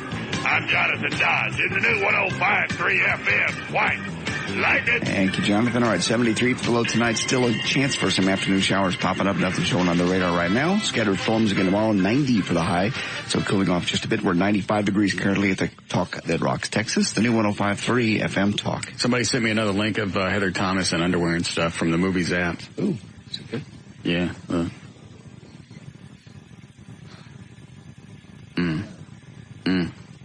I love sweaters like this. I don't know what that's called. The little fuzzy sweaters. Angora, I think. What is it, Daniel? Angora. Oh, thank you. Yeah. Did you get a hold of, did you find her? Heather Locklear? Heather Thomas. Or Heather Thomas? No, I'm working on it. Well, who did you ask for when you called California? Well, when I called California, first thing I did is called Screen Actors Guild. No. Did you ask for Heather Thomas? No, Heather Thomas. Okay. I don't want the Heather Locklear. No. I called Screen Actors Guild. She is still an active member. Yeah. But she has absolutely no contact information listed. They have her name and the fact that her dues are paid, but that's it. So what if I was an agent? If you're an agent or an agency or somebody trying to hire her for a movie, tough. No web address, no contact information, no agent, no agency that represents her, nothing. He said all of her information is absolutely blank. So I've been calling drug treatment centers, leaving messages, and so far no luck. Nobody's called you back? Just one, and it was one in Venice, California, and they had no idea who she even was. You're kidding? No. All right. Let me know what you get. Okay. Dan? Russ, I just want to let you know, I don't know if you're aware of it, or even if you care, but I believe Heather Thomas was in a real bad car accident some years back, messed her legs up pretty bad. Damn, this just gets worse. But that's what I'd heard. I remember reading about that because I used to think she was pretty hot. I remember when she was on the Fall Guy. Yeah, it didn't get any hotter than that. Yeah, not too much. All right, thanks. Then they screwed up with drugs. Yeah. Go ahead, you're on the air. On the air? Yes. Oh, I didn't talk to Dan. I just wanted to know who this Gary guy is that keeps calling the show. Gary is some fat guy that lives in Pleasant Grove. I pissed him off because I was making fun of one of his friends. He's in wrestling and he's a nut. I mean, you're always... What? You're always... he's always calling you, ragging about your Harley. Do you piss him off with your Harley? No. That's just his latest thing. Oh, he's just got a I think he's 40, and I don't think he's retarded. But if a 70 IQ was retarded, I think the tide comes and goes around 70 for him. Okay, I just want to know who he was. All right. Thanks. He's a big fan of West Mesquite. Somebody called one time and said that he runs up and down the sidelines during the games. I guess toting a flag or something. I don't know. Just kind of reminds me of the dogs running up and down the fence barking at the trash truck.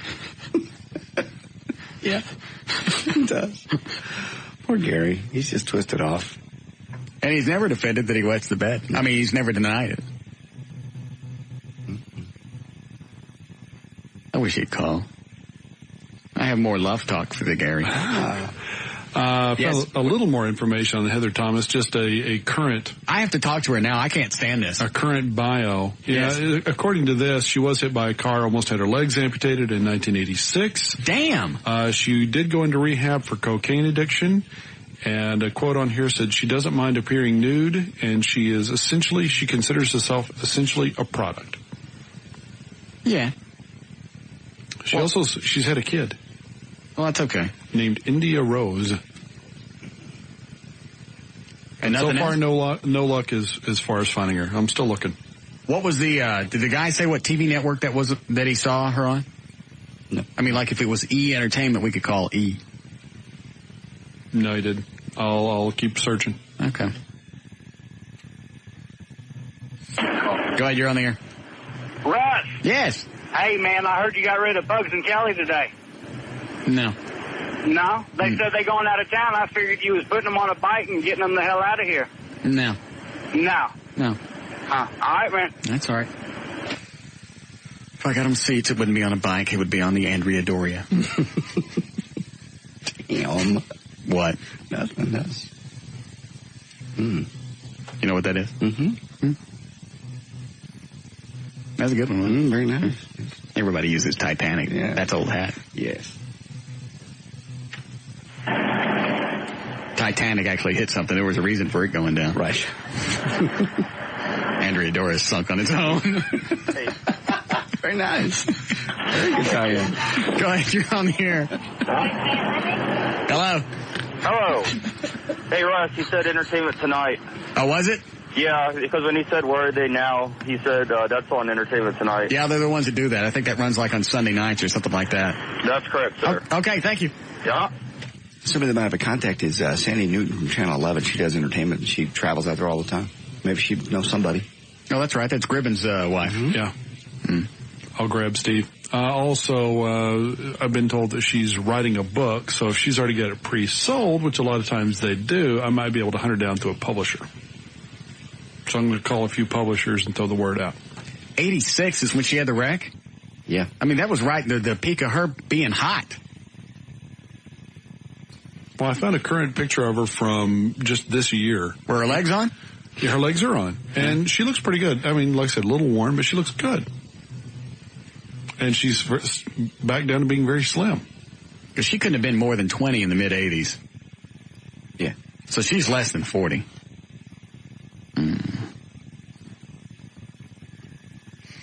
I'm still looking for Gary. Hello? Hello? Yes. Hey, your voice sounds nasal today. Yes, it does. Thank you. Anyway, if Heather Thomas got her leg cut off in an accident, J.D. might have dated her then, right? Why? He likes the one-legged chicks, right? No. You're being goofy today. No, I don't know what you're talking about. J.D. and a one-legged girlfriend? Mm-mm. Yes, you do so know. I do not so know. Do so.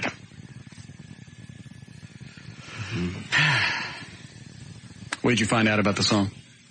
I found out. Hang on a second. They are looking for it right now. Hold on a second. I found a little story about it. They gave me a little press release.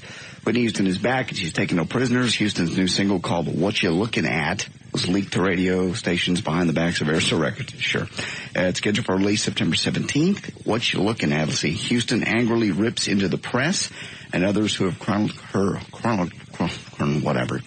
her career. Thank you. In her personal life over the last few years. To wit, she tells everyone else to get a life so she can get on with hers. So she's mad at the press for following her turbulent life with Bobby and everybody, and she's come out with a song, What You Looking At? What You Looking At? It's time for you to strike back. They're looking at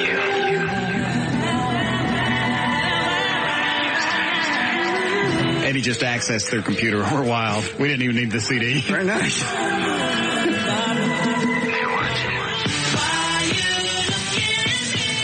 Cause you are cold.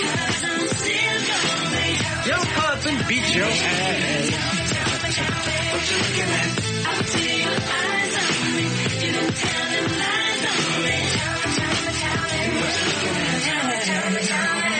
See, I don't understand why you keep peeping me when you don't even like me. She got black. Yes, she did. Peeping me. Don't think you're stressing me, cause your lies don't excite me. No. Never thought.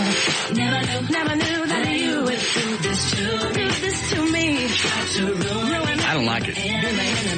Never thought that you would act as if you're cool with me. So why you looking at me? How are we supposed to know it's the media? Don't know yet. All these songs got to have, so it's like Eminem. You got to know all his history before you figure the songs out. It's kind of the same thing. It's like, it's not my fault.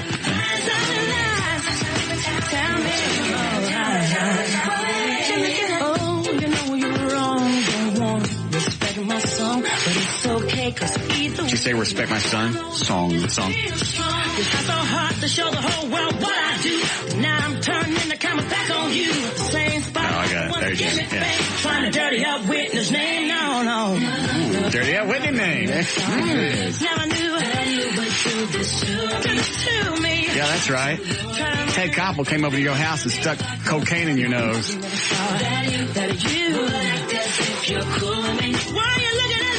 Shooters in the trailer with Tom Brokaw. They made you do it. Yeah.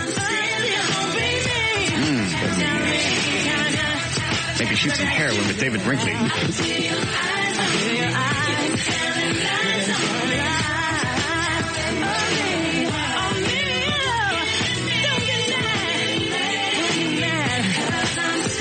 You act like an absolute idiot in public, and you wonder why people cover it. Come on. I mean, hasn't she had concerts to where she was too drunk or too stoned or she couldn't even finish? I remember the words and walked off stage and, yeah. They're asking they for spin it. You know, they say she's exhausted.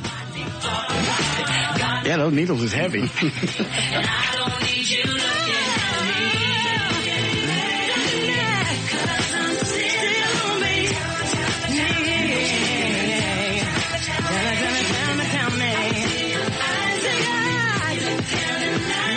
It's not even a good song. Yeah, you can bitch and moan as long as you put it in a good song. Maybe that's the new Whitney, being angry. Yeah. It's like the guy with the child pornography thing going. His song is the same thing. You guys did this to me. Why are you bringing me down? Everybody turned their back on me. Yeah. Just because I do some child pornography. Shut up. All right. If you'd like to hear that, I'm sure it'll be in hot rotation on Wild 100. Yeah. Still looking for Gary. Need a break here, Eddie? Hello? Yes. Would you be interested in possibly buying the Bat Boat? Are you the guy that owns it? No, but I know somebody that does. No, I've seen it already. The guy put wheels on it. Oh, he did? Yeah. Okay. You haven't seen it? No. Hey, what kind of show do you think would fit well in that midday slot, Russ? Static on it. What if that guy's looking to sell the Bat Boat? Well, it can't float now. He put wheels on it. Yeah, I don't think it's fixable. I saw it at the BatCon convention last year when I went to go see Adam West. Right. There it was. Three wheels. It's the real one, but he just put wheels on it. Eddie? No. Wasn't me. All right. By the way, Eddie, I got an email. Somebody wants to know what you ate the day before to give you those rancid farts yesterday. It was some kind of enchilada made out of healthy stuff. My wife makes them. And then Red Bull. Well, have her put that recipe on your website. Yeah, you should. That was the most rancid thing I've ever smelled. Then the military could get it, copy it down, and use it as an anti-terrorist device. Just hang Eddie's ass out of a B-15, B-7 plane. Yeah, B-52. Yeah, one of those. All right. I tracked down a phone number. Yes. I'm not sure if it's good. Right. I called it. Yes. A woman's voice on an answering machine. Right. It certainly sounds like her, but it's been so long since I heard her voice. Well, give me the number. Type it. No, I already called it and left a message. I want to hear the voice. Okay. Type it into the computer. Can I dial long distance in here? We've been through this. I don't know. Maybe now that we have a hotline. Yeah. Good. Where are you typing it in? Under messages? I see it. Okay. Yeah, so the message thing does work. Mm-hmm. Yeah, I guess.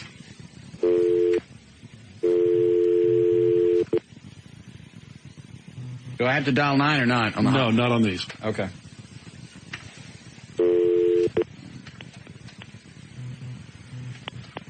What message did you leave? I just told her that it was Dan Lewis with CBS Radio in Dallas, so I was trying to reach her. Okay. And I didn't give a name. All right. I got to take this off the air in case she answers.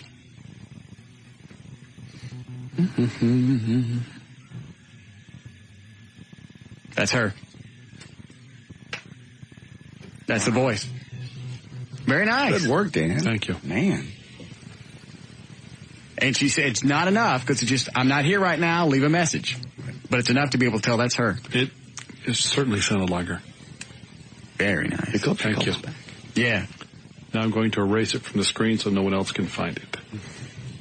Well, nobody else comes into the studio. They can come into this studio. Oh, okay.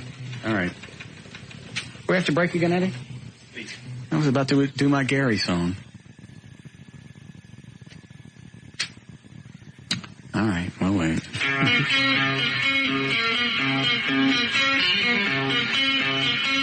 More of the Russ Martin Show coming right up.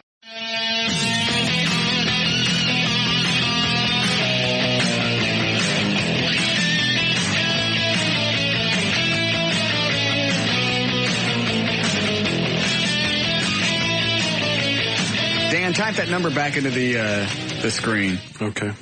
I'm going to call it. I'll let you guys hear the outgoing message. That ain't that big of a deal.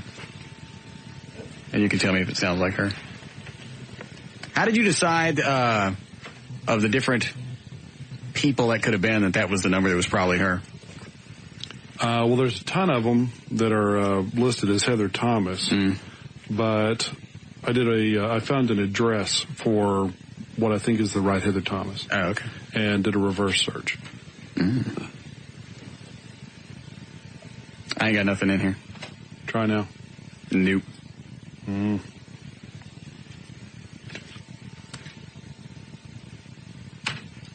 Now? Damn it. I remember the first 3 digits. Give me the rest. I'll hit the delay. 4 or 5. Got it. You guys listen and see if you think it's her. Good.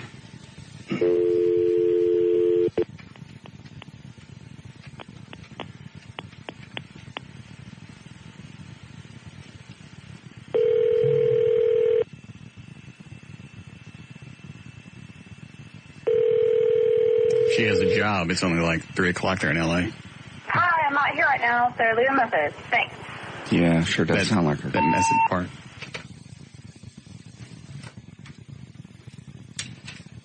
Could be wrong.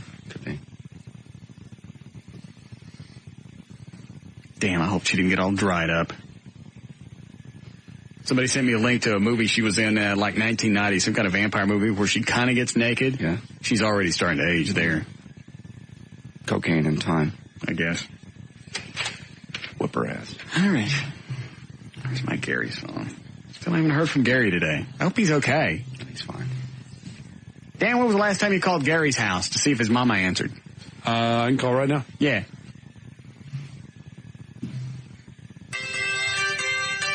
Oh, it's not the love song. I thought you could do a love song to him. Oh, I have many songs for Gary today. Oh. I'm saving the other one for when he finally calls. I want him to hear it live, straight from me. I want to hear his reaction.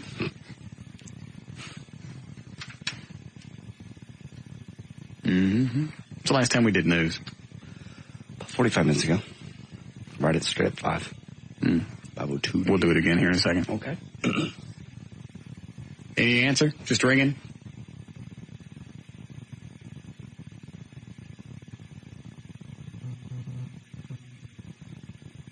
No answer. Okay, that's too bad.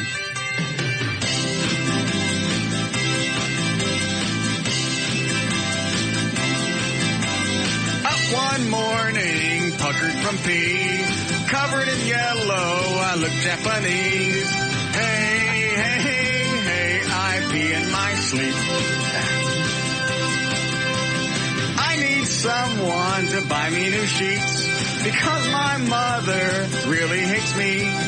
Hey, hey, hey, I peed on her feet. Oh. Hi, hi, hi, my name is Gary. Those are my sheets, sheets, they're in the tree. When you said that you love the sea. Oh, my, just come sleep with me. Oh, jeez. The sheets are in the tree. Very nice. Drying out. That's what his neighbor said. Oh. Mom hangs her sheets out after he whizzes in them. What would cause you to still wet the bed at 40? Normally when you're a kid, you just don't have control of your thingy yet. Yeah.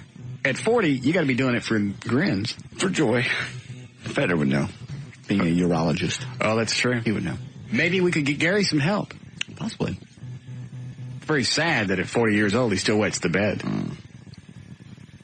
It's got to be damned embarrassing now that everybody knows. Everyone. I almost feel bad for him. Small town, North Mesquite, too. Yeah, North Hard Mesquite. to go anywhere without people going, hey, you the bedwetter? Especially if he's running up and down the side of the sidelines during the West Mesquite game. Yeah. Maybe he's not holding up a flag. Maybe he's trying to dry sheets out. At the football game? Yeah. Okay. Go ahead, you're on the air. Russ. Damn. What? What are you going to do when Gary finds you? Hide behind JD and Dan all day? Gary's already been up here once. Mm-hmm. Yeah, and you ran. I didn't go anywhere. You hid behind JD. I didn't go anywhere. I brought him in the studio. You always run. I brought him in the studio. What are you laughing at? Because of you always start stuff and you got to hide behind Dan. I brought him in the studio. Hey, excuse me, Screwball. I brought him in the studio. Then what? Oh, which one of them tied him up? You know what? Either you're going to pay attention or you're not. He came in the studio. We didn't do anything to him. No, but every time you... Yeah, wait a minute. I've already explained it to you. I just told you we brought him in the studio. Are you a chick? Scaredy cat. You're his chicken. All right, so if I was chicken, then I wouldn't have brought him in the studio, right? Oh, because Dan and JD were there, and y'all are all. Dan is in the other studio. Yeah, nobody touched him. Nobody touched him. He brought us a gift. He brought us a gift. What are you, stupid? Are you seriously? I've already explained it to you. Are you just stupid? Let me explain it to you. No, you don't get to explain it to me. You can sit on hold and think about what you've done. Jesus, you retards just drive me nuts sometimes. You got this little agenda. I explain it. It makes sense. But because that you didn't think it out, you go back to the original thing. Now, you've had a few seconds to think about it. Are you any better yet? You're something else, Russ. Yes, I am. That's how you get a #1 radio show in Dallas-Fort Worth, because I am something else. And you are nobody. You don't see me calling you at home. I don't call you at work going, hey, buddy. Little chick laugh. Gotta go, my pot pie's burning.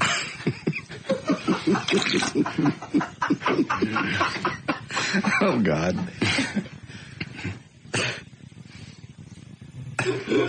Well, okay, why is it funny? Hey. You never know what's going to just hit him. I know. Sometimes things are hysterical. I would go over and he's just staring. Other times he just goes off. Don't start. I mean, if it was funny, I'd be laughing with him. But it was. All right, Eddie. Go ahead. All right. Don't. Something happened funny one day with a pot pie.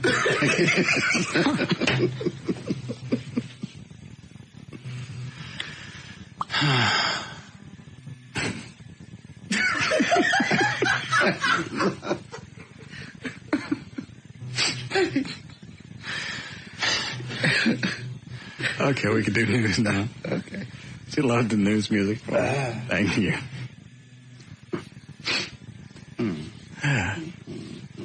Dan's on the hotline with somebody. What are you doing, Daniel?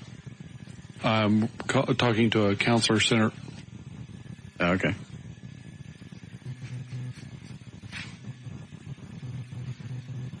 You chicken, you were run from him. Brought him in the studio. Chicken? Well, it reminds me. My pot pie is burning.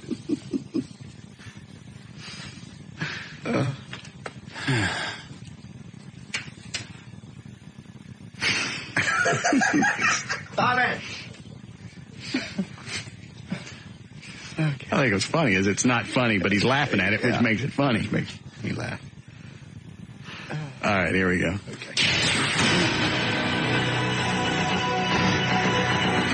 5:55, J.D. Ryan's on the new 105.3 FM Talk. This is brought to us by Pit Stop in Fort Worth, Cambridge Boulevard. Eddie will be out there Saturday 1 to 3. Probably still laughing about pot pies. There's supposed to be a time of rest and relaxation, but according to a new survey by the Gallup people, vacations have become such a hassle, many Americans come home. All right. And he waited until I got Diet Sunkist in my mouth. Go ahead. Americans come home worn out more than if they're just not taking a vacation. A poll of adults found 54% said they had returned from a recent getaway feeling tired, including 20% who said that they were very tired or exhausted. In fact, more people were tired after the trips than they were before them. Because then when you burn it, you got to push the crust down into the juice, so it won't be so hard.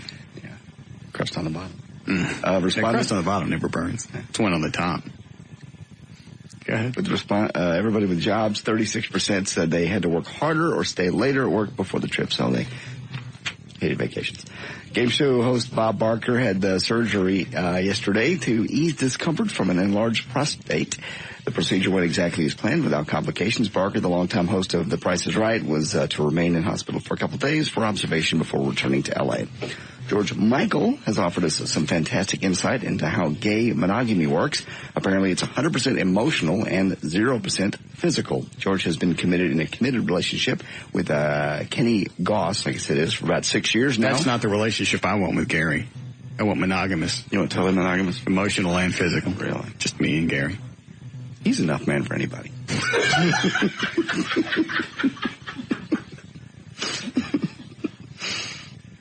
Anyway, George says, we're not getting through this, are we?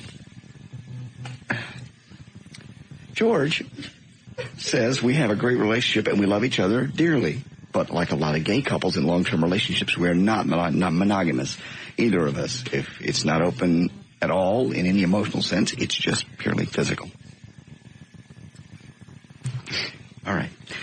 The new issue of Maxim is out, and they have the list of the 100 worst movies of all time. No, excuse me, 50 top 50. Hold on, Dan's got his hands in the air. What? Okay. I found the center where she's not a counselor. Right. She's on the board of directors. Okay, good. Okay, and not under that name. Okay. Not under Heather Thomas. Got it. But I did find her. Yes. And they're going to pass the information along to her. Oh. Okay. She's not there right now. She's on the board of directors. She's married to some guy. He's an attorney. Somebody sent me an email that says she's married to an entertainment attorney. Yeah. So... What did you say? You throw out any kind of pity story? Like our host is going through drug treatment or something? No. I gave him the basics and just kept it real easy because the woman that I talked to is the director of the center. Got it. And so she knows her and will pass the information on and then let her decide what to do. Okay. But it's the best we've had so far. Well, you found her. It's just a matter of if she calls back. Right. And if that was actually her phone number that we called earlier. Could be, might not be. Don't know. Okay. Nice job, Daniel. Thank you. Maxim magazine out. Their top 50 worst movies of all time. Maxim polled its mostly male readers to unearth the suckiest movies, and they are the top 10. Let me guess. Let me guess? Okay. I have the whole list, but I was just going to give you the top 10, but go ahead. Battlefield Earth. Hold on. Not on the top 10. It may be in the top 50, though. God, suckiest movies.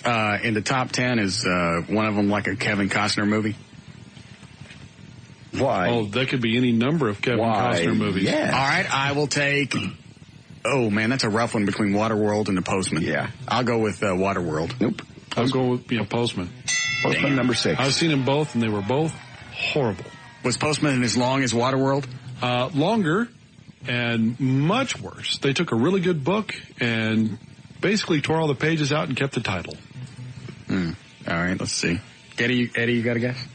I'm trying to think. What's that Tom Green movie that... Freddie Got Fingered? Oh, yeah. Freddie Got Fingered. Is that one of the top 10? Strangely enough, no. It should have been certainly number 1, but it wasn't. I'm trying to think of right. I don't go to that many movies, so... What about Blues Brothers 2000? Not in the top 10. Some of them here. Is Spider-Man in the top 10? No. Well, it should be. No. Battlefield Earth was number 38, by the way. Okay. So it did make the top 100. Made the top 40. Yeah. Let's see. What else is... This is not current movies of all... Suckiest movies of all time. Right. So Plan 9 from Outer Space is probably on there somewhere. Blues Brothers 2000 was at number 47. Okay. What about that Plan 9 from Outer Space? Is that in the top 10? I don't see that one. Oh, no. That's the Ed Wood movie, right? Yeah. I love the movie Ed Wood. Yes, that was a great movie. Yeah. All right, let's see what else would be in the top 10. Are they mostly recent films? They go all over the spectrum from 71. I see something that was in 2001. What about that it came with 2 heads? It had 2 heads. No. The thing with that's a classic. No, this is the one with Ray Milland and the other guy, Rosie Greer. Nope. Nothing with 2 heads.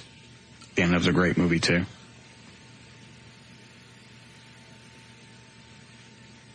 I'm out. Give me the top 10. All right, here we go. Little Nicky at number 10. What is that? That was a really El Stinko Adam Sandler movie. Let me see. You got the top 10. Give me the other ones. There's those. Hold on. Let me see some of these before you do the top 10. What else is on here? Cocktail, they have on. I like that movie. I liked it.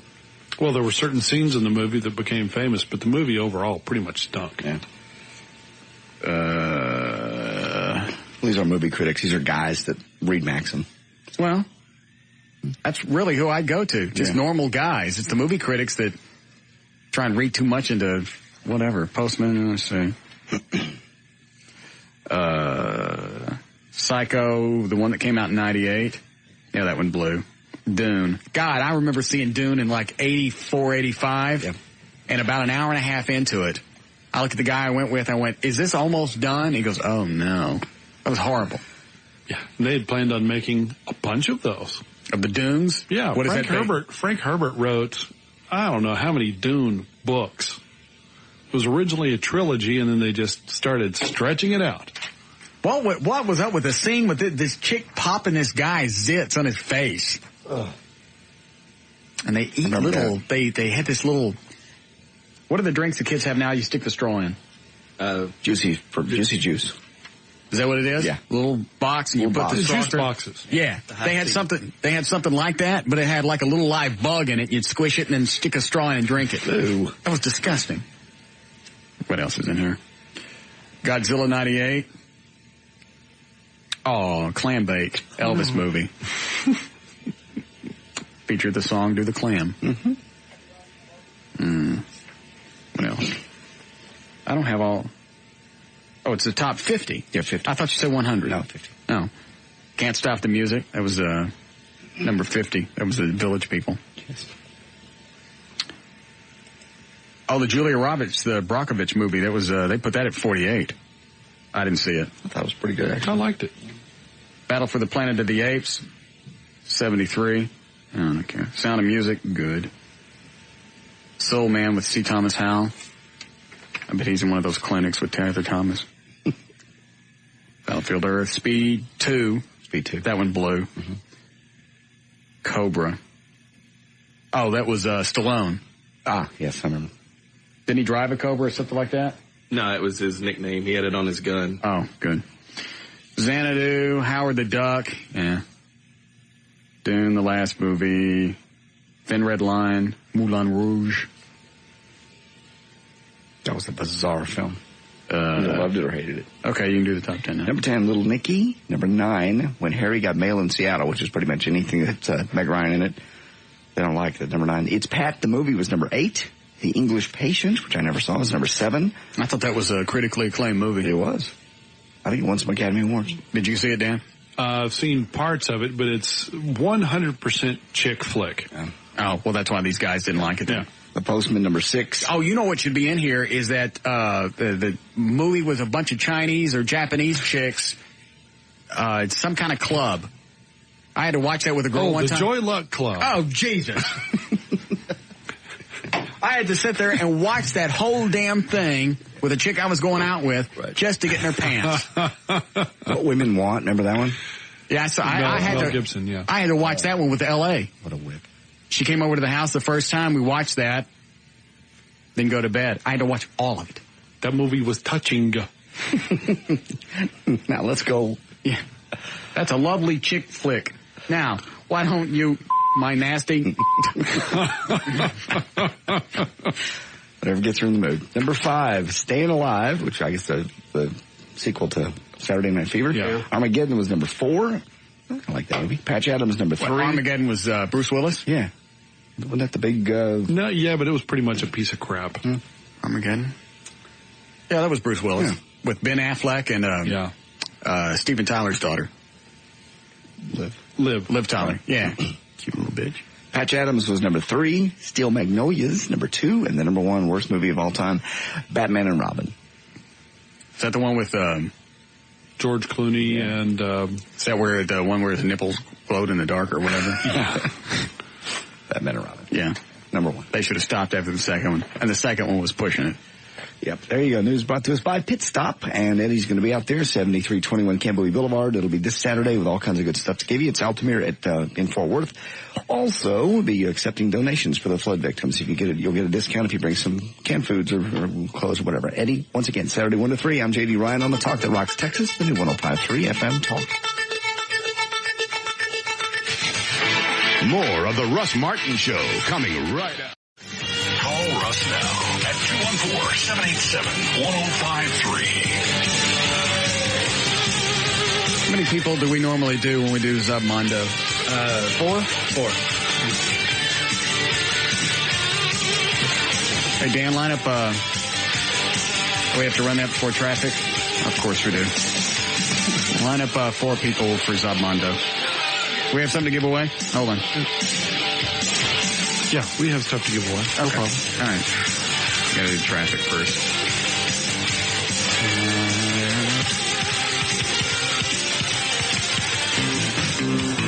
I gotta run this first. Brought to you by Taco Cabana. Stop by and pick up an easy-to-eat 3, 6, or 12-pack of tasty chicken flautas to go. Starting at just $2.49 and only at Taco Cabana. What do you got, Jonathan? All right, this report brought to you by Die Hard Express. Only at Sears Auto Center.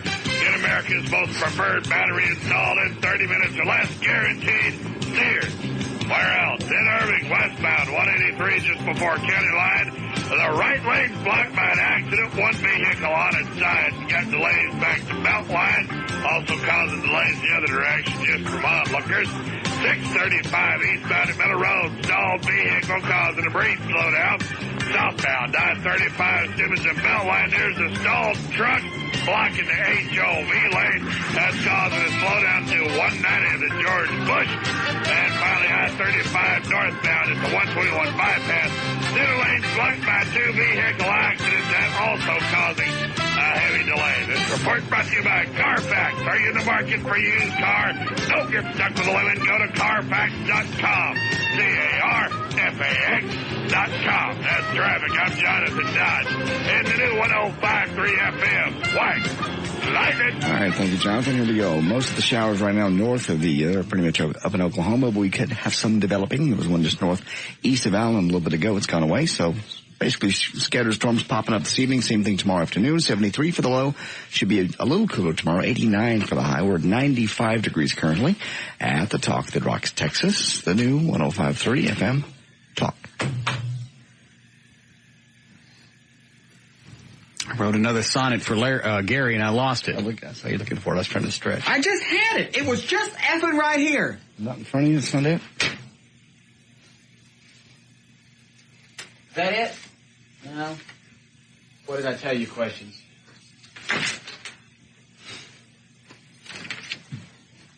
I haven't moved 10 feet. I haven't gone anywhere. Where the hell could it go? Now he's going to call in. I'm not going to be ready to make love to him. Did it end up in the trash? No.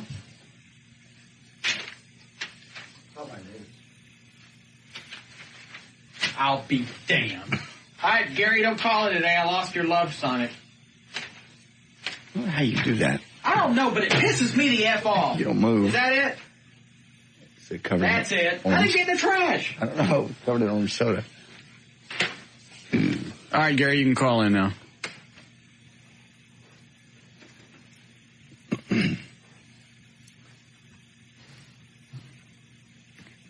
Where did that leave off last time I was making love to him? Wow. It was past his... was it past the purple liquor bulb? Yes, it was right after that. I'll give you a little more taste. Okay. I hope he calls in soon.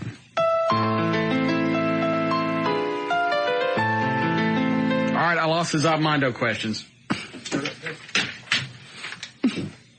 Eddie had him. All right, I got him. Reload my music, please. Thank you.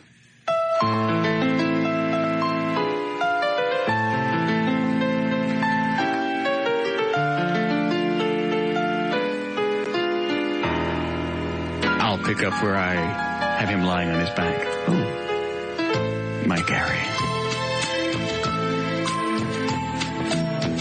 As you lie on your back, with your water wiggle magically dancing like the purple flicker bulb so popular from the 1970s. I wish to grab it and to tame it. But alas, it needs to be free. Or at least until your bladder empties. Oh, my Gary, I have grown tired and wish to climb back up your bulbous stomach. Perhaps stopping for a moment to refresh myself and drink from your gaping belly button.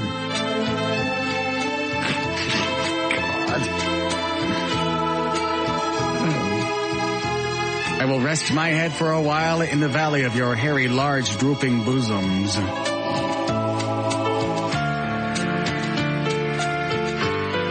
The hair around your woman-like teats reminds me that, yes, you are all man. by Gary. We're now both aroused. We can rub our Chico sticks together. Okay. No. Please. No Chico sticks. Really. I hope nothing's happened to him. I hope nothing has either. He may have gotten very sad. You gave him a really hard time yesterday. I did not. You did. From the beginning of the show to the end of the show. What? What do you mean, what? I didn't know. You did this whole love thing to him? I love him. I'm ready to profess my love to the big fat Gary. I love him in spite of his faults, his handicaps. He sounded different yesterday when he was screaming at you. Yeah, he did. Yeah. Like he was really hurt. Maybe he was going to cry. It did sound like for a second he was going to cry. I think he was. Which was not my intent. For I love him. And you've called and asked him to stop running the flag up and down the side of the road. In school. Try that out someplace else. All right. Oh, we're ready to start Zabmondo. Okay. Here we go. Join us as we play the fabulous Would You Rather game of Zabmondo. And now your host, Russ Martin. Yeah, whatever. This is a brand new console, and it's already got static. Listen. Yep. You hear it? The right channel? Just a little bit. Actually, I guess it's the left channel. So I wear my headphones backwards.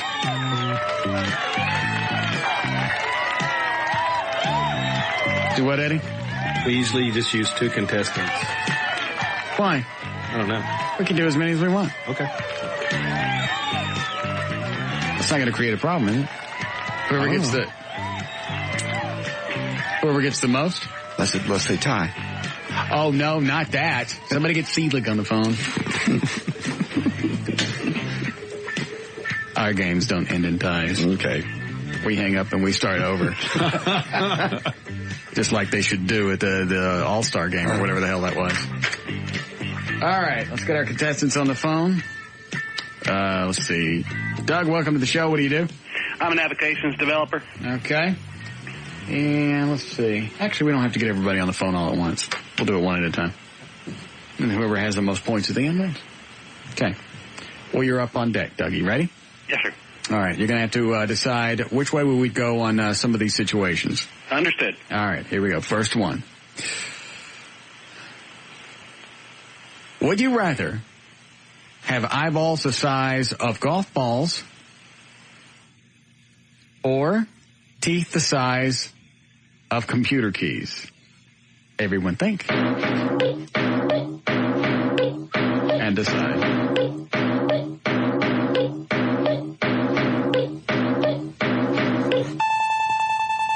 Pens down. All right, Doug, which way is the group going to go on this one? Eyeballs the size of golf balls or teeth the size of computer keys? I'm going to go with teeth because they can cover them up with lips. Okay. Dan, we'll start with you. He's got it exactly right. I was going to go with teeth because you just keep your mouth shut unless they're hanging out. JD, eyeballs or teeth? Once again, people normally look at your eyes first, so I'll go with teeth. Okay, there's 2. Eddie? Teeth. I'll take teeth as well. Very nice, Doug. Thank you. All right, stay on hold. Back to you. Kevin, you ready to go? Yes, sir. You understand the rules? Yes, Here we go. sir. In the group, would you rather have a mouthful of ticks or an ass full of worms? Everyone decide. Write down your response.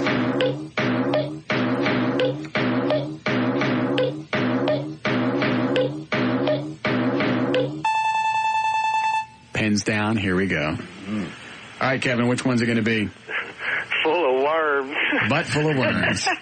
All right, Dan, we'll start with you. A mouthful of ticks or an ass full of worms? Oh, I'm definitely going with the ass full of worms. There's one. Then my dog and I can scrape along the driveway together. Something in common with you and Hercules. JD, worms or ticks? No brainer, worms. Eddie? I went with ticks. I took worms as well. Okay. I don't like stuff in my mouth. Yeah. Plus they can bore into yours. Ticks? Ticks, you know. Oh, yeah, that's right. And they hang on. Worms you can squeeze out. Right. I'm thinking. All right. And who hasn't done that? Eric, you ready to go? Yes, sir. All right.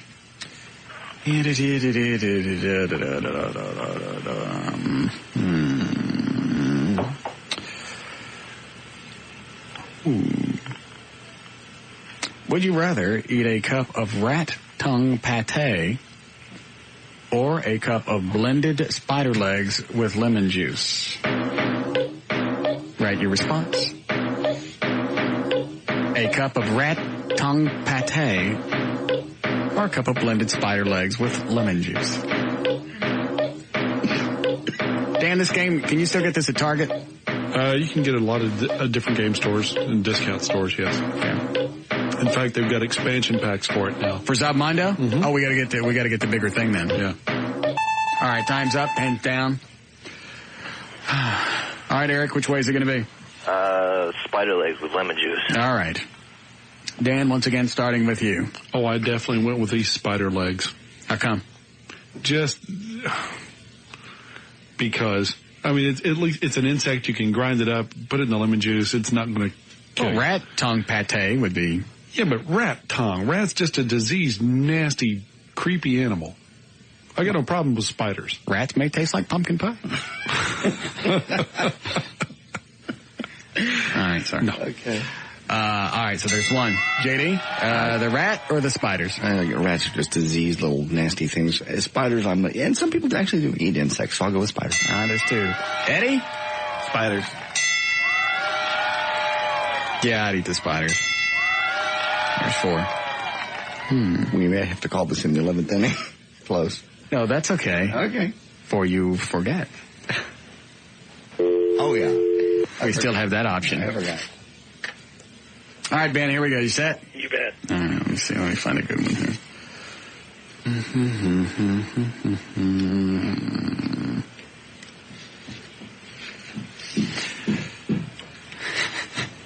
Would you rather have...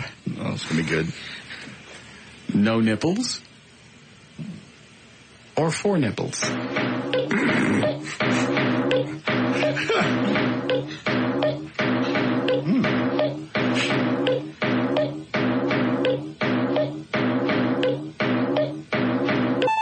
Time pens down.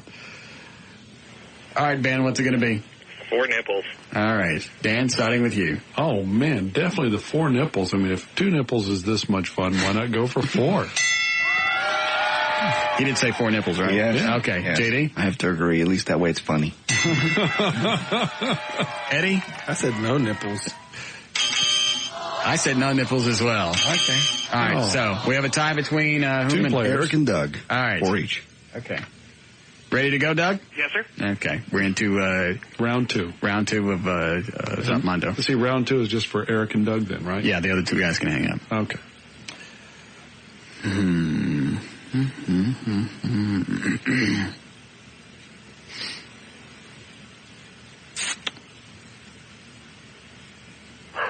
Would you rather have a stoma, that's an airway that you breathe through your neck, or a conspicuous glass eye?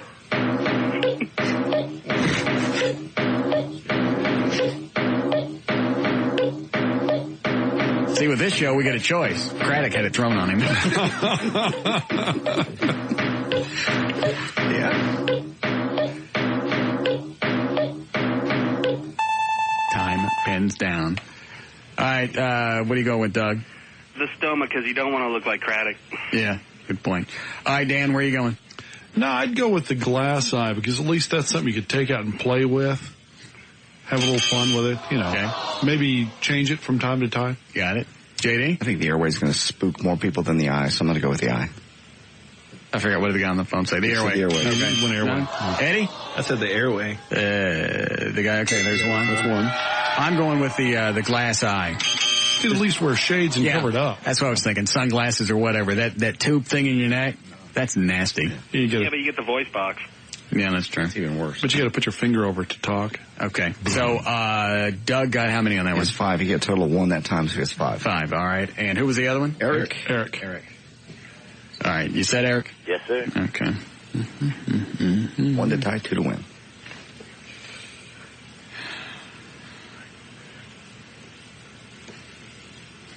I know how I'm going on this one. Would you rather have a 10-inch long pencil-thin penis or a 2-inch long super thick one? You're going to write down your response. A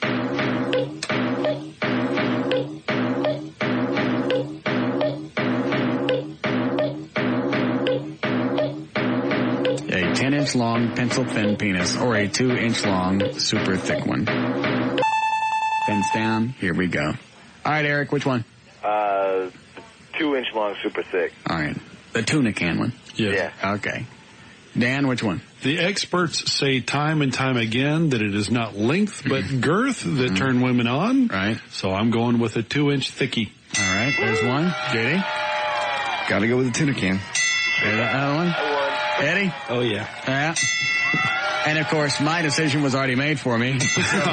By nature itself. Yeah. All right, so he's got that one? Yeah, he won. All right, Dan, tell him what he's got. All right, congratulations, Eric. You win a Russ Martin Show prize pack, which may or may not include one or more of the following: a pair of tickets to see Tommy Lee at the Granada Theater July 13th, a pair of tickets to the SCAA Grand Prix happening all weekend at the Texas Motor Speedway, plus a Banana Splits coloring book and Magic Slate, a year's supply of Cookie Crisp, the real artificial chocolate chip sweetened cereal, and a whole case of Funny Face Drink Mix featuring Loudmouth Lime, Root and Tootin' Raspberry, and Chinese Cherry. More of the Russ Martin Show coming right up.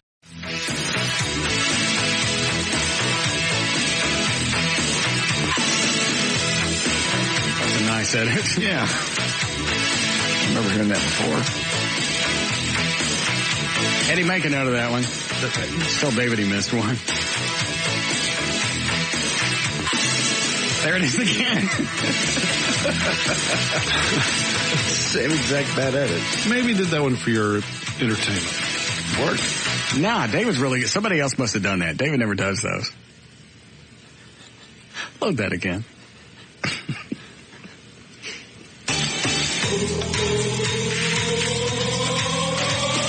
And now, back to the Russ Martin Show.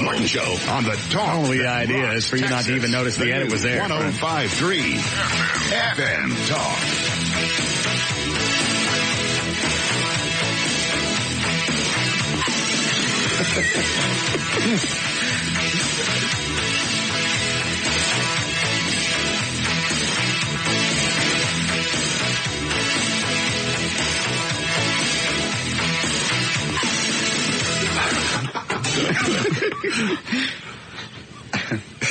Okay. Well, out of all the ones he's done, if he actually did that one, he's got one coming. I think somebody else did that one. You got a call during the break. Hold on. Actually, I got a call during the break. Hold on. Yes, you on the phone? Yes, me on the phone. I just want to know when that concert. This is Eric. I just won the tickets for that concert stuff. I just want to know when it was. What concert? The Tommy Lee concert. Oh, Tommy Lee, July 13th. That's July 13th. Saturday at the, is it the Granada? Yeah. Correct. Is that right? Mm-hmm. And what about that drag race? That's this weekend, isn't it? This weekend. But I think it's all weekend. Mm-hmm. Oh, okay. Look, your weekend's planned out. All right, thanks. Congratulations on winning. Thanks. Yeah. Bye. Actually, I want to go see Tommy's Saturday. Be a great show. Do you know when they're in town? No, I don't. But I'm trying to swing an interview. Why would we had him on the show at the Eagle? Mm-hmm. He's pretty open about doing interviews, so hopefully we'll be able to get him in. He had a good time last time he was here. In fact, he said that it was funny because he referred to you as being too wild. Yeah, that's right. He went out in the hall afterwards. Told people in the hall, "Oh, there's a madman. He drinks too much." Yeah, that's right. That's what he said. Yeah. He drinks too much. Damn, when Tommy Lee says that. Yeah, that's the time you check yourself into something. On his way out, he looked at me and goes, "Dude, if you don't get help here, get help someplace." I got a phone call from what? Well, there was a voicemail from... Heather? No. Oh. From someone in the management at the Ice House, or not at the Ice House, but at Smirnoff. What do they want? They want to know what it will do, what it will take to get you to back off, basically.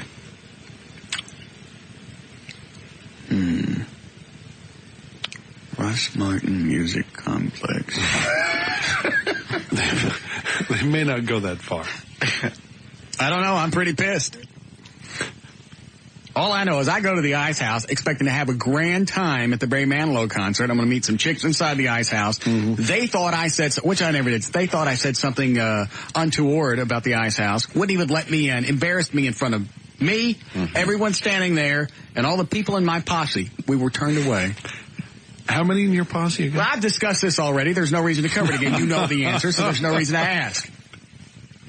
But some of our listeners might have missed it and not know. That's why I didn't say how many. The size of your posse. It's not a big one, all right? Little posse. I don't like to go around with a big posse in tow. There's nothing sloppier than a big posse. It starts to spread out, and it does. You can't keep track of it. Yeah. Next thing you know, your posse's all over the place, and then sometimes people sneak in that aren't supposed to be in your posse. Right. Yeah. I can't tell you how many times I've looked in my posse and went, where did you come from?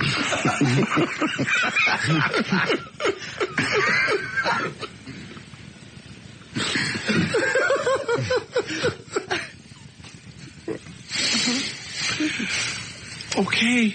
I'm thinking, what do I want? Everyone turning back to Starplex. We'll call it even. I have a hard time remembering Smirnoff Starplex I'm okay with. What is the actual name now? Smirnoff Music Center. Okay. All right, the minimum so far. Right. Is I want the apology. Okay. From the guy that wouldn't let me in. Didn't even want to talk about it. Didn't even come out and go, hey, you know what? We're sorry. You had a bad time. How about if we make nice? Mm-hmm. How do you want the apology? In paper? Or on paper? Oh, no, I want it via on the air. Email? I want it on live on the air. Yeah. I want that. Mm-hmm. I want the 10 by 12 foot area rug, modern print, burgundy and green emphasis colors. A really nice ficus tree from Garden Ridge. Nice one, too. Silk. Yes. Not one of the 1991 ones. I want like at not least, plastic. Right. At least a $100 one. Right. At least. Multiple trunks. You know, the kinds that are intertwined. Yeah, the twisted ones, yeah. Or braided. Or a banana tree, either one. What else do I want? Torch lamp. Yes, I need a torch lamp. Mm-hmm. With the metal grate cover on top, so nothing burns. Mm-hmm. I would like a welcome back to the Ice House Russ Martin party. Come on. No, I think that's a good idea. I think that's only fair. That way I can invite my posse back. Okay. Table for two. Yeah.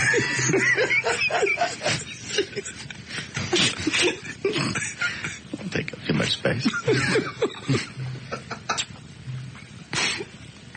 All right, so what do I want so far? I want the lamp. Let me write this down. I want the lamp. Okay. I want the rug. I want the ficus tree. I want the welcome back to the Ice House Russ Martin party. Mm-hmm.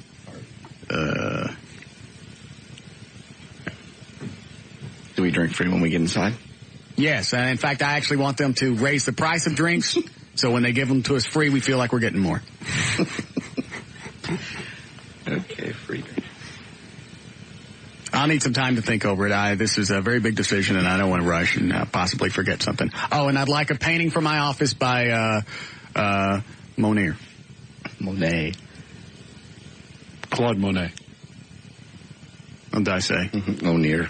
How do you spell it? M-O-N-E-T. Oh, it's Monet. I must be thinking of somebody else. You're thinking of the Impressionist, Monet.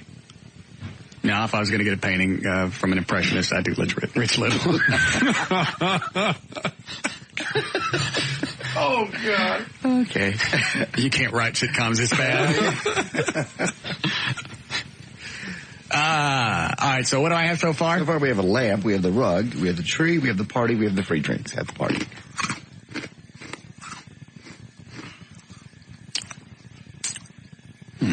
Oh, apology, I forgot that. Yes, on-air apology.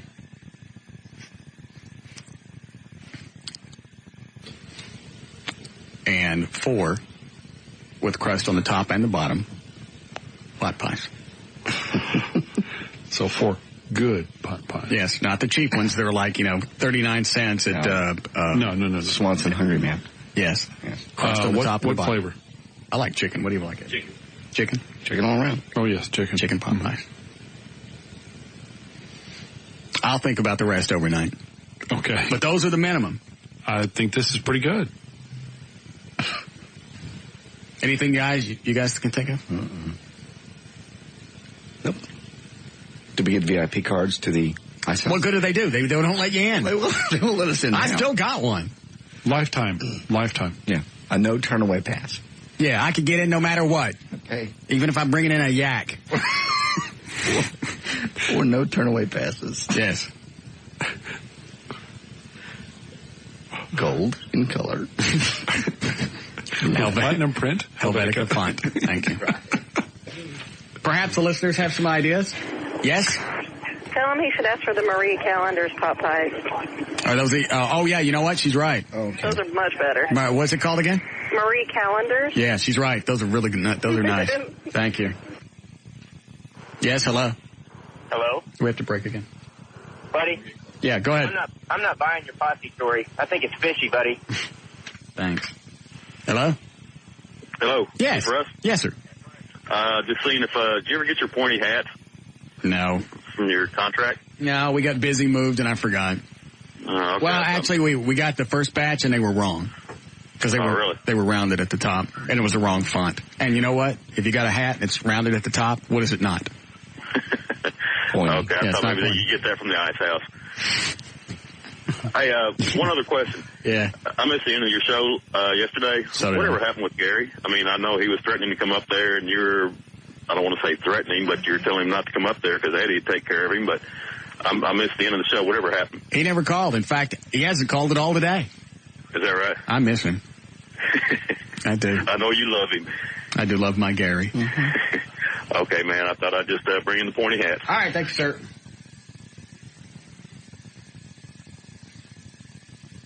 I would also like the power. More. Okay. They kick fat chicks out of the ice house at will. What? I don't think they're going to give you that. Well, what you do is you ask for a lot, then you negotiate. Oh. Gotcha. Power to kick white. Okay.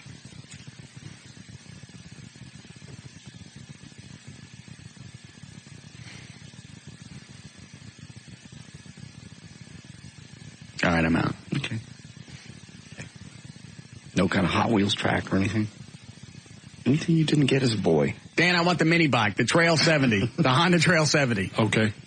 Honda Trail 70. Got it. All right.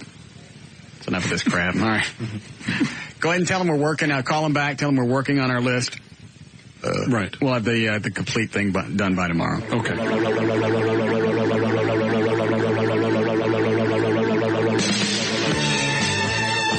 More of the Russ Martin Show coming right up. This song always makes me think of Joni Mewburn from high school. Why? Actually, it was junior high. I was just big when I had a crush on her. Gosh, she was a piece. Which line, Dan? You have calls on line 5 and 6. Oh. Yes, Johnny. Hey, Russ. Hey, I was calling about the ultimate apology that guy could give you is to come into the studio and kiss your Pope ring and apologize live. Yes, I'd like that as well. Put that on kiss. Live in studio, kiss the ring. Yes. And then you have a very important call on line 6. Hello? Game over! Gary! Sweetie, where you been? Oh, no. Oh, that turd. What does game over mean? I mean, game's over. He's on the way. He's not going to hurt himself. He's going to hurt you. I'm not going to be here. We're leaving at 7 o'clock. He's coming up tomorrow then. No. Maybe he'll come. That means he's never going to call back. Let me taunt him. Oh. He said he's been listening all day. Oh, has he? Yes. Well, why hasn't he been calling? Check the phone line. See if he calls back. I'm going to start again with my Sonic, Gary, until you call back. My lovely Gary. My love has grown for you, my sweet A flower. Yes, you are a flower that waters itself. I still wish to take your huge, morbidly obese frame and cover it with my sticky tongue strokes. Gradually working my way to your portal of stinky mystery.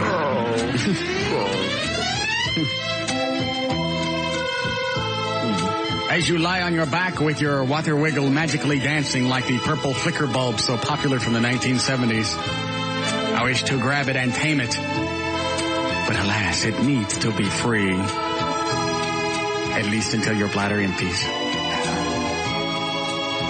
Oh, my Gary. I have grown tired and wish to climb back up your bulbous stomach, perhaps stopping for a moment to refresh myself and drink from your gaping belly button. Then I will rest my head for a while. Did he call back?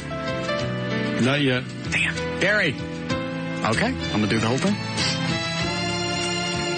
I will rest my head for a while in the valley of your hairy, large, drooping bosoms. The hair around your woman-like teats reminds me that, yes, you are an old man. You look tired, my Gary. Perhaps the crotchless gopher outfit you wear is binding you. I must have missed that earlier. Or maybe you have... Gopher. Told you yesterday I'd like to put him in a crotchless gopher outfit. That's right. I must have missed that. Yeah, that's a good one. That's a visual. Wearing a breastfeeding bra. Yes. Quick access to those hairy nipples. My Gary. Perhaps you are not tired, you have just grown hungry. I have a Swanson's Hungry Man turkey dinner, mostly white meat, warming for you in my tutor.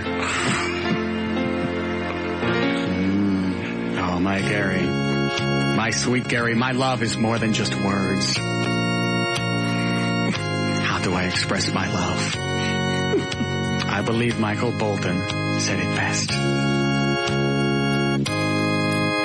When a man loves his Gary, can't keep his mind on nothing else. He'd trade... I'm not doing this without him screaming at me on the phone. It loses its magic. Yeah. Okay. He has not called back. Game over. Well, he's on a portable phone. He could be in the parking lot. Oh, you can't get in this parking lot? No. Damn. No phone call back from Heather Thomas? Not yet. Be sure and fax over my list of, and make sure they know it's a partial list of the things I want before I call it even. I'm getting denied access to the ice house. I'll have to get the list. And the fact that he called me a liar, which he did. Mm-hmm. I said it wasn't said. He said it was. Even though he could prove nothing.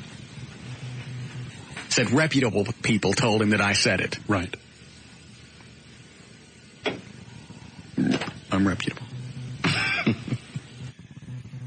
Just because I sing love songs to big, fat, retarded guys.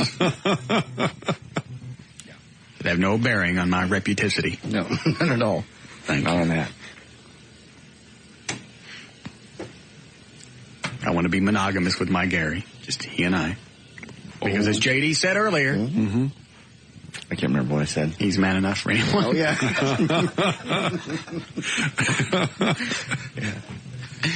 All right, Lee's in the other studio waiting to take control. All right. Plugs. Who are we going to do that? You do the plugs, Dan. I'll go through the phone lines looking for the Gary. Okay. Go. To learn more about the Russ Martin Show, to email anyone on the show, to get in the studio audience, to make a donation to the Listener Foundation, or to get on the show's weekly email list, simply go to russmartin.com. To email us during the show and only during the show, send your messages to studio@russmartin.com. Visit our news director's links and photo gallery at johndavidryan.com. To find Eddie's fascinating and provocative website, go to eddieboyd.com. My website is finally up. Oh, yeah, and a dandy such as it is. Oh, it's a beautiful site. I could tell that you worked on it. danlewis.net. Thank you, Russ. I said it's not going to be much. I'm doing it all myself. But the guys at Are you sure Will didn't help you? No. The guys at VertBiz did tell me that the background that I've got is the first time they've ever seen a moving background. Where'd you get it? A friend of mine sent me the GIF, and then I just created a background out of it. It's kind of fun. For information about the rest of the station, go to kyng.com. Hello, Gary? No, tell them that you'll sing. No. Gary? No. Gary? Yes, this is. No. All right. We'll see you guys tomorrow. Bye-bye.